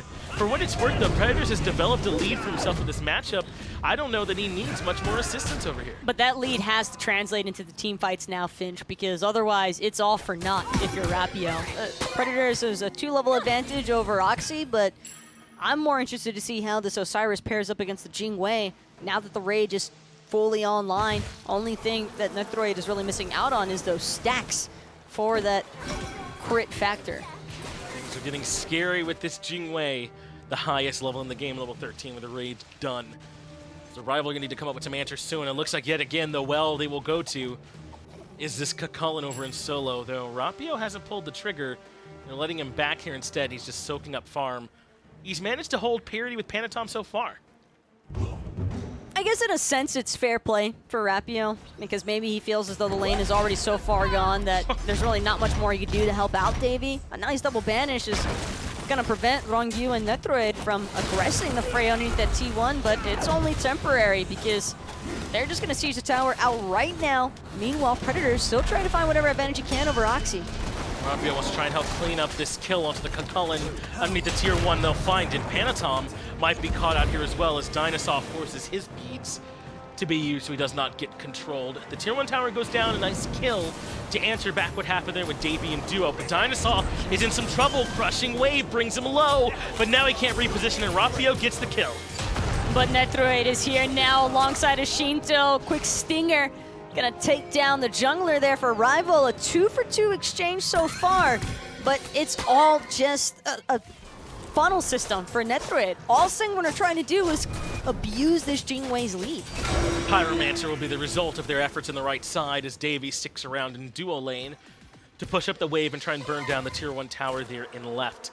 You know, this is a small play I was wondering about, but after Davey got the double banish in duo, do you think he still needed to ult? No, but he probably did out of panic, and Sure. it's understandable considering how often Sanguine have been diving him throughout, not just in Game 2, but Game 1 also. They were diving him off cooldown, so I think it's justified from his perspective as to why he felt like he needed to use the Valkyrie's discretion then and there. Granted, the main thing that I've noticed, though, is that if Rapio also keeps hovering solo, Netrioid doesn't need to stick around duo lane any longer. He's already taken the T1 tower. He's open to rotations. That's and right, yeah. Rapio being in solo is just going to draw the attention of Sanguine to the one winning lane that Rival have going for them. And the thing is, if you're Oxy and you're coming in and you're very likely not a win condition for Sanguine right now, since you're not like, you know, the main team that they want, it feels like the best case scenario that you could pull all this attention to you and then free up the rest of your team to kind of do whatever they want. Sheento hasn't been under that much stress throughout this game, and Netrioid's been able to farm relatively freely as well. I bet this is not a bad trade for Sanguine. That's another part of the problem that I never even got a chance to address, but right now it's all about Rapio just trying to get out of dodge. They'll go up into the air thanks to that Thor ultimate, but Predators could be in a whole new world of trouble here, surrounded by 4 different members of Sanguine, but with Fire Giant in that pit, no one seems all that interested to anger him. All right, Jasmine, I like the Aladdin references there. As into the middle lane goes Ronngyu, trying to see if he can lock down Dobson and or DineOhSaw, but neither one. Instead, they'll just dive and look for the tier 1. Dobson has no hope of making out of that one alive, though. At the very least, Rapio is able to get Panitom to make it a 1-for-1 trade. And the tier 1 tower still stands, so not too bad, especially if they can get Ronngyu for overcommitting. Sheento, though, is going to throw out a really nice slow here. Netrioid trying to see if he can find some more points to attack. But right now, Netrioid's got to just make sure that he doesn't end up dying to Predators first. Lord of the Afterlife still available for Predators if he wants to die, but isn't even needed. Davey gets the shutdown bonus. I love they gave that to him, but now Rapio needs some backup. Y'all gonna make it into frame soon, but it's not enough. Sheento gets 1 to make it 3 for 2. But this is out of nowhere, Rival suddenly having a good fight. Sheento, though, doesn't Huge. have any legs left to stand on, with Predators having rotated in, and Oxy still hanging out in the mid lane. That's going to be a Primal Fury attempt now from Rival after successfully picking apart Sanguine. This is probably one of the better power play opportunities that Rival's had all game so far. It's huge. They've evened up this Hunter lane discrepancy. It's really just the mid lane now where Dobson's a bit behind Sheento, and add on that Predators has built up that huge lead over Oxy. I think Rival might be right back in this one. Rival are definitely back in this one, and Sanguine only have themselves to blame. A little bit overconfident, I think, with some of their jungle positioning and pathways, trying to force T1 a little bit too much so. And Ronngyu, it all starts with the Erlang having gone just a little bit too deep. But it is only 1 Primal Fury so far, and it's not like the gold and experience gap is massive either way, outside of Oxy and Predators, but even then, Netrioid is still just so dangerous on this Jingwei with the crit intact that even Davey can't feel all that safe despite having just recently caught up. And he must have went back with a ton of cash, too. I think he got the full demonic grip and was even able to go to the tier 1 to Telekines off that last back. So Davey's certainly hitting a power spike of his own to go along with Netrioid's executioner range. They're both plenty potent now at this point of the game. It'll come down to who can facilitate around these carries a little bit better. And for what it's worth, Panitom has struggled this game on the Habois. He's still Habois, though. He can certainly still do plenty of damage. It's just that we haven't been able to see much of it throughout this early to mid. I don't know if it's necessarily beneath them struggling so much as it is just Rapio making plays on the Thor. He has been harassing Panitom this entire game so far, not really allowing this Habois to free cast in the slightest. But now with the 5-man grouping coming in strong here for Sanguine, this could be the 5v5 fight that Rival might not have wanted to take. Yeah, the only checkbox Rival have to look at now is Predators in the fight? And that is where their advantage lies. So if Predators is here, then I would sign off on any fight from them, but they give up on the one around tier 1 in mid and instead fall back towards farming. Though Predators has to be careful. Plenty of Sanguine members still lurking in the jungle. Pyromancer are going to be up soon, too, for either side to try and contest or pull. Sanguine look as though they want to be the first ones on it as they clear out the Fire Giant Sentry Vision that Rival had previously established. Lord of the Afterlife coming through, though. Ronngyu is in danger. This is vintage Predators, by the way. 1v3 with no help, even off a frame. There's no one coming in to try and back my man up, and he's still pressing W. Panitom, though, gets the kill to make it 1-for-1.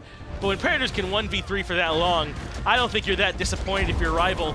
They might even have a chance to clean up some kills here as Panitom's quite low, but inside the tier 2 tower, they can't dive.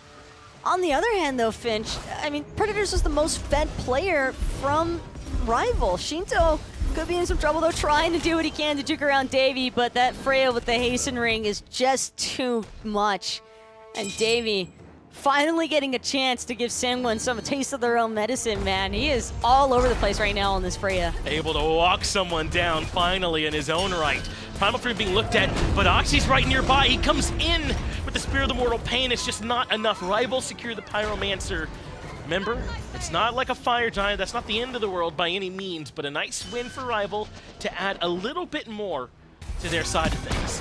Definitely takes away a little bit more so from Predators having died. And the main reason why I was so concerned about Predators dying there is because of who he died to. Panitom has largely been held at bay here due to Rapio. So for him to get that huge kill bounty onto Predators, the most farm member of Rival at that point in time, that's the type of catch-up you don't want your opponent to have. Absolutely not. But Predators has at this point shown that he's a force to be reckoned with in the 1v3, able to find Ronngyu, I believe, is who he got, and claim himself a kill. Imagine if there is a team behind him next time. It's going to be real difficult to try and come out on top. So Sanguine's certainly in this one, but they have to find a way to mitigate Predators. And now, all of a sudden, to mitigate Davey, who's come online with this Freya, now 4-2-2. Davey's going to be probably the primary target here. And cancel that, it's Predators, who's on the run right now, and Netrioid dealing so much damage with these autos. No one else is even in the same zip code Rapio might want to come rotate over, but Predators just kind of walks his way back out of there, calm as you like, holding on to the ultimate and the thorns, and everything's A-okay.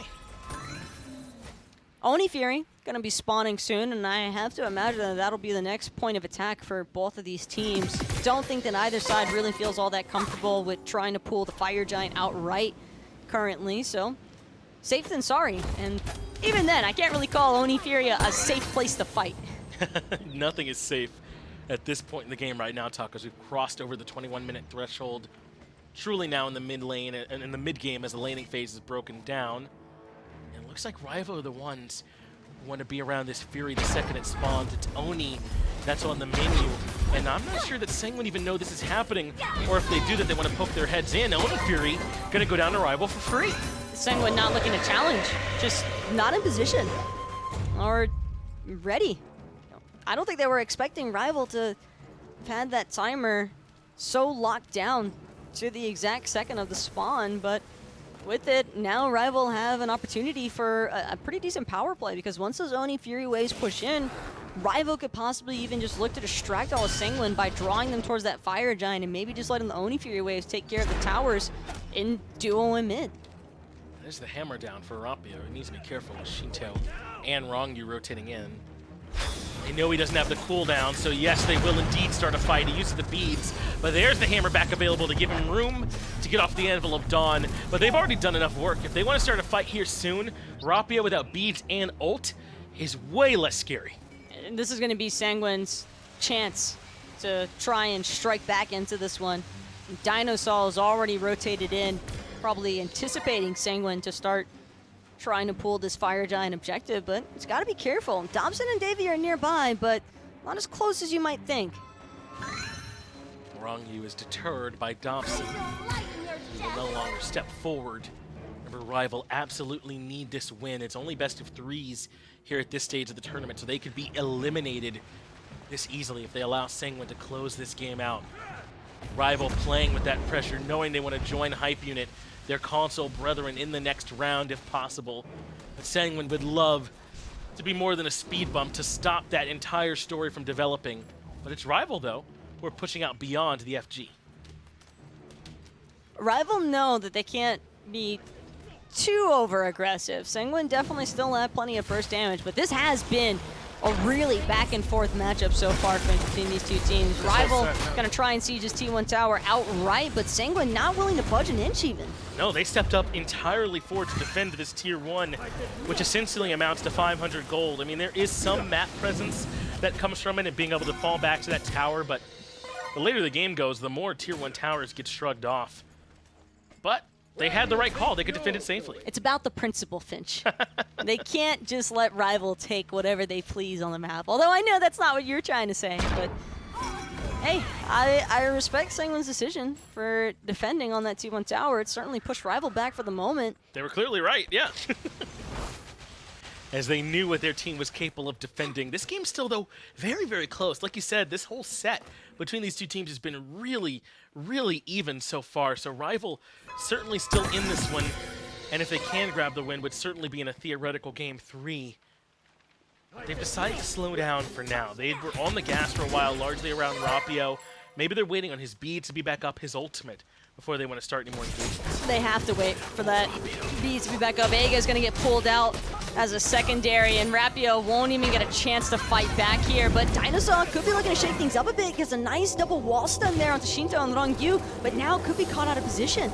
Dobson's already used the apple, and Predators has Netrioid isolated. This is actually a really nice get if he can catch out this Jingwei, but great maneuvering around the knockup allows for Netrioid to retreat. Oxy is able to find one more kill for himself as well. DineOhSaw goes down, and Sanguine have been able to find themselves a nice little bit of breathing room. In fact, they might be able to do more than breathe. They can catch out Predators here as well. Predators just getting torn apart right now, and this is without Netrioid having even been a part of this engagement. Noxie doesn't blink forward with the Colin, still looking to bring down Predators in the process. Another nice long pin's going to be the setup that Sheento needs to find the kill there. Swarm brings down Predators in the end, and with 3 members from RvL still waiting to respawn, Netrioid gonna waste no time. Immediately goes to that Pyromancer, and this could possibly be the Fire Giant even for Sanguine. That's just twice in a row that Rapio's been caught out from what I've been able to see. The fight in right where he didn't die, but they got beads and his ultimate. And then here in mid lane where he does die, and that really puts Rival in a bad spot. I know Rapio likes to rotate, but maybe he's got to be more mindful of where he is to avoid that kind of stuff in the future. Keep an eye, though, on Oxy, but Dobson's going to be way off the mark with that golden apple, and now all the Sanguine just smothering this Discordia. That's brutal for Dobson. He is still alive and might live to fight another day, but Sanguine have already done enough to push Rival out. They can move right back towards FG, and they absolutely will. DineOhSaw and Rapio still healthy, yes, but they don't even have their main to try and contest this. Not a big window of opportunity here either for Rival, where Rapio's going to go up into the air anyway. Sanguine, immediate leashing of the objective. Panitom beats right into the water spout for the crushing wave setup, and Rapio's out of there. He's too low to continue. Already in trouble. That's exactly what Sanguine wanted. They've baited Rival in to a fight that they can't quite handle. They have not been able to find any more kills, but Ronngyu looks to rectify that shortly. Two-man pin into the knockup, and Netrioid gets one. Panitom finds the other, and Davey goes down. 5-member strong, Sanguine can head right back to the FG. Panitom even going to take Predators' blue buff just to finish sending the message here. Sanguine making quick work at this Fire Giant as well, but Predator's not looking to give it up for free here. It's going to be his life for the FG, and it looks as though he's looking to bring down Sheento with him. Dobson yet again punishes Casper, but Predators is doing enough work that it might not matter. Lord of the Afterlife hits one, and Sheento falls, but Netrioid finds Dobson. Rapio answers right back, though, to make it 2 for 1, at least in this tiny skirmish. But now it's 2 for 2. Ronngyu locks down Predators and leaves him with no escape. Sanguine still want to turn their attention towards the FG. They still have Netrioid. It's still feasible, but with Rapio having gone up in the air with that Thor ultimate, it's going to be much more difficult to try and deal with this FG. Could be the end, though, of Rapio as we speak, and it will be, in fact, as Oxy teleports back in just in the nick of time. But Sanguine are no longer in danger. Everyone that could have possibly contested for Rival has already been killed. Sanguine won't be able to get the buff for Panitom and Sheento. Two people you definitely want that buff on, but it'll still be strong either way. This is just before the enhanced spawn, so it's still the regular Fire Giant, but Sanguine should be able to get plenty of work done with this. I think it's also just relief for Sanguine, not having to worry about that Fire Giant objective being on the map. So if they do happen to wipe or an engagement doesn't go in their favor, it doesn't really matter because they don't have to worry about Rival trying to utilize that Fire Giant to their advantage. Instead, Netrioid going to continue to try and expand some of the lead for his team. Although,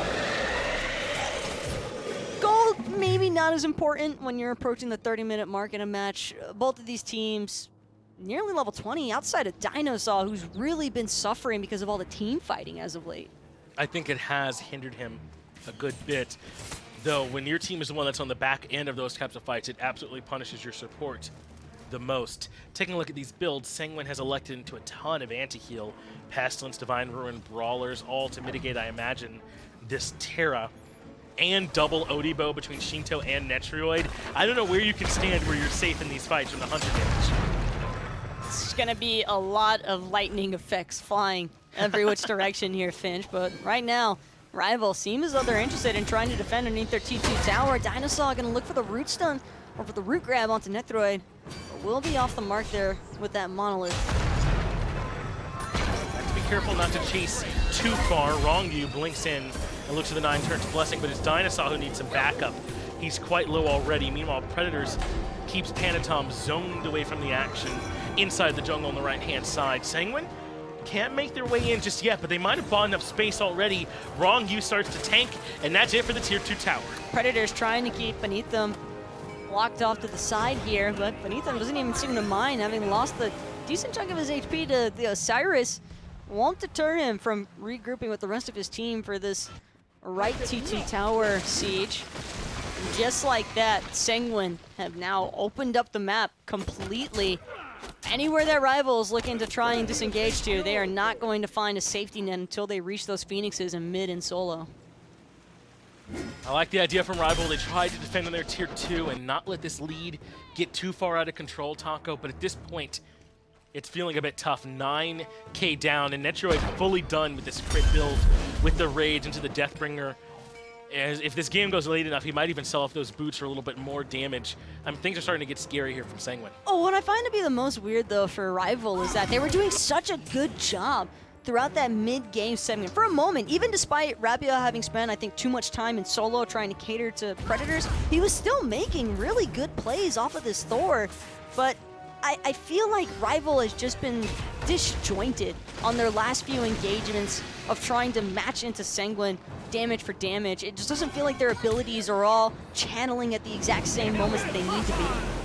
And a lot of it is that Predators has been off doing his own thing, which worked early when he had the solo kill potential.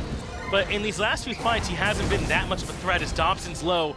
This time, though, the apple hits home onto Oxy, but it barely tickles him. He shrugs it off for the most part, but Sanguine have been deterred for now. Unfortunately, that's the solo laner, so he'll have no problems backing and then teleporting right back to the ward. Sanguine have been so kind as to place for the solo laner. Panitom, though, blinks right into the back line. Dobson's going to juke it out, in fact, from the crushing wave, but Panitom's still back here trying to wreak havoc. Davey gets Panitom and brings him down low. Sheento low as well, way in the back line, but it's Oxy who needs some backup. Davey finds himself a double. Ronngyu has been caught with the wall, and there's plenty of damage to rain in. Make it a triple for Davey, 11:08, and just like that, Sanguine have been stopped at the Phoenix. And that's what I think we've both been waiting on for quite some time, was that true bite-back potential from RvL. Panitom just goes a little bit too deep, and without that crushing wave finding a home, that's a large portion of the burst damage that Sanguine just had to miss out on. And RvL, I mean, for what it's worth, it's the first time we've seen them fight as 5 in a while as well. I mean, I don't want to harp on it too much, but they certainly look good when all 5 of them are there fighting as a unit. It doesn't hurt that you have a Phoenix doing a bunch of free damage as well, but that is the tier 2 tower in mid. Likely should be this Phoenix as well, though. Sheento has quite a bit of damage. That's pushing Predators back. Now the minions are here. Backdoor protection's removed. They should be able to burn this down, but they won't be able to do much more beyond that, I imagine. Sheento, though, going to get hit by the golden apple placement from Dobson, and for a second there I thought that RvLRapio was going to try to follow it up with a double tap of his own, maybe see if he could kill Sheento outright. Instead, RvL are going to take what they can get, and when what you can get's a Phoenix, I think you can be pretty happy about that back off. First Phoenix of the game too, believe it or not, despite how controlling RvL have been for the last 10 minutes or so. Or excuse me, Sanguine, RvL have now started to enter back. Predators took this weird pathing around the Phoenix, and I think he's finally paying for that now. Netrioid catches up to him in a full minute before we see Predators again, and that's with the FG on the map. That's brutal that they won't have this Osiris to help out. Not just any FG either, Finch, but an enhanced Fire Giant at that. Just peep that left side Phoenix HP for a second here. Sanguine failed on that Phoenix because they didn't have the backdoor protections, and they couldn't play as aggressively as they wanted to, as Panitom just gobbles up DineOhSaw with the crushing wave. RvLRapio tries to contest on the Fire Giant, but instead, it's still going to be for Sanguine. Davey in some trouble. Aegis has been used, but Ronngyu wants to hunt him down. Airstrike over the wall from Netrioid. Wants the gas pedal, but Davey responds with the Valkyrie's discretion. But no more Dobson. Panitom grabs him. It's just Rapio. It's just Davey trying to keep Team RvL's hopes alive. Up against Sanguine. Up against LatAm's last hope as the right side Phoenix melts away. And they're just going to move right into the Titan room. Why not? It's just Davey and Rapio. 5v2. They should be able to take it. Ronngyu not even going to waste any time, just goes immediately for the knockup here. RvLRapio trying to do what he can, but it's too little too late, and RvL going to wind up falling to LatAm's last hope here in Sanguine.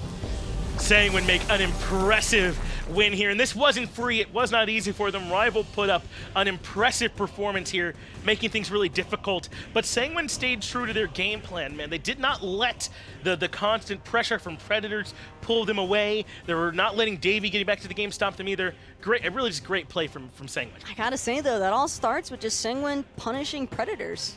Yeah, such weird pathing. It was such. Yeah. I don't know. I don't really understand it.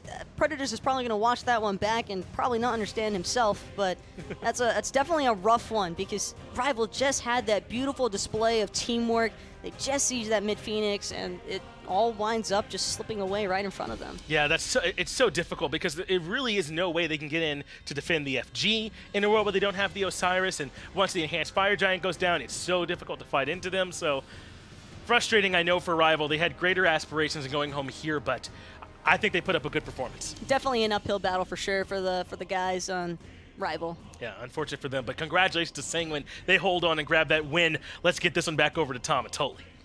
2 games, dos. That's all that Sanguine needed to take this one. I like the look. I like the look of what Rival kind of brought up, but just not enough. Honestly, the Sanguine team just looked real good. There were some moments where it was a little bit back and forth, but at the end of the day, I think, you got to finish it out. It was really close up until like that one team fight around 24 minutes around that Fire Giant. Able to bring him back into the team fight was Predators on the Osiris, doing a good job with his Osiris. Exactly, and Predators in that short side, he's always kind of been a somebody that you can kind of lean on, but just again, not enough to really bring it home. Sanguine representing the global series. Always good to see Latin America kind of stand up here on their own 2 feet and really take this one. So it's going to be a lot of fun kind of watching these guys go further into the series. Especially with a substitute player, right? Like they're still not using Yarkor, and I think Oxy had a fantastic performance, bringing out an unconventional pick that's not super popular in Season 6, getting a solo kill and making it work. Well, that's kind of par for the course, I think, anytime. So Oxy is the coach, and he's stepping in as a substitute, and he's been around for a long time. He used to hang around, you remember 404 back in the day. You remember teams like YSO Serial. Oxy has been on their side, and whenever you see the coach step in, it's usually like, all right, I got some strategy, some deep strategy books. And so out comes the Cullen and does exactly what he needs to do. Sanguine go ahead and finish this one out strong. Only need 2 games. Don't even have to go the distance and play game number 3. And then they're going to have to wait for the winner of the next set, but that's a little bit later. For now in this set, I think that Sanguine's performance a lot was also on Panitom, on the Habwa. Oh, yeah. A lot of burst damage of this composition there, just really relying on that as opposed to all the CC on the opposite ends. That's really what it was. It was, you can bring all the crowd control you want. We're just going to beat you up, and Sanguine do just that. So good, clean stuff. Some fights that went the opposite way. We saw that left side Phoenix push. Yeah. Obviously, that looked real good. And Davey, I got to shout out my man Davey. Davey had some fine moments there over there on the Freya. It was very funny. Funball was tweeting, somebody help Freya because Davey kind of got stepped on. Yeah. And then Davey had a big moment. He was like, well, I guess Sanguine wanted to help Freya because Davey got a big triple kill. So I got to shout out, credit where it's due. But at the end of the day, this one goes all the way to Sanguine. We'll see where this one stands up. Nemesis Simplicity will be up next. A number of strong players will be standing up there, and we'll see them, the winner of that, go head-to-head versus Sanguine. Hype Unit on Armada, we've already slated. Of course, those games will be later tomorrow, not today. And these games were really close between Arrival and Sanguine. I think that the console teams are really giving the SML teams a run for their money.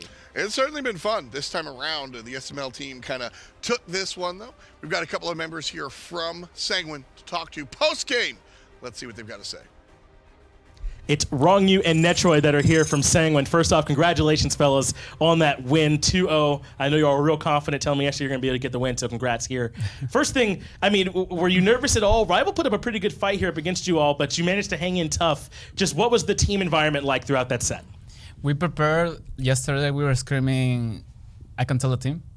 But we prepared like for 3 hours. We were straight up screaming, and we know that if they like Rival, they focused Oxy, and it was like, what? We didn't speak that. And Sheento was literally epic farming, Netrioid was farming. And I was like, okay, Sheento, we're going to do this. I'm going to be stepping up, and they are going to try to kill me because they are going to say I'm out of position, so you can free cast, and that's what happened in the Zeus game, for example. Right. Yeah, so I just have to use good actives, and that's pretty much it. Yeah, it was like weird how they play. I didn't expect that, to be honest. I was expecting more focus on Sheento and Netrioid because there are the carries or even Panitom, right. But they focused Oxy, and it was like, what? Well, it's interesting that you guys are talking about having or not having expected some of this Rival pressure, but Netrioid, this is a little bit more towards you. In game 2, you were making a lot of early game rotations on the Jingwei. Can I get a little bit of insight for those level 3 coming in? Yeah, what I was thinking was like, okay, Ronngyu, let's just focus Freya early game so that I can be up there and, pushing the lane. And I can get a free rotation, so I was like, okay, I have to do something because it's either doing this or losing in another way. So, Were you all nervous at all, I guess, in game 2? Because you did such a good job keeping Davey down on the Freya in that game. Like, he was almost out of it. But then he started to kind of climb his way back in and got really scary. Were you all worried about him at all, I guess, towards the late game when he got back in, or were you still confident? I was worried because I know it's Freya. So Freya, late game, it's like Chronos and stuff. So it's pretty rough. We know the potential of Freya. So we were kind of scared. So we literally focused her all the time. Or just bang her. Well, now moving forward for you guys, since you will be advancing through MSI, how are you guys feeling about some of your later matchups? We feel hyped. Yeah, we're hyped. We really want to play like more and more and more and just keep grinding and get to MSI if it's possible. And we're just hyped to be here. With SAB, we're doing something that we didn't expect. We want to demonstrate what LATAM can do. And I'm so glad you guys said that. Again, it's so good to see you all here and representing for LATAM. So again, congratulations on the win. I hope y'all are able to keep going. And again, we're not even done yet. We still have one more set coming y'all way. It's going to be Simplicity playing up against Nemesis next. So we'll be back after this break.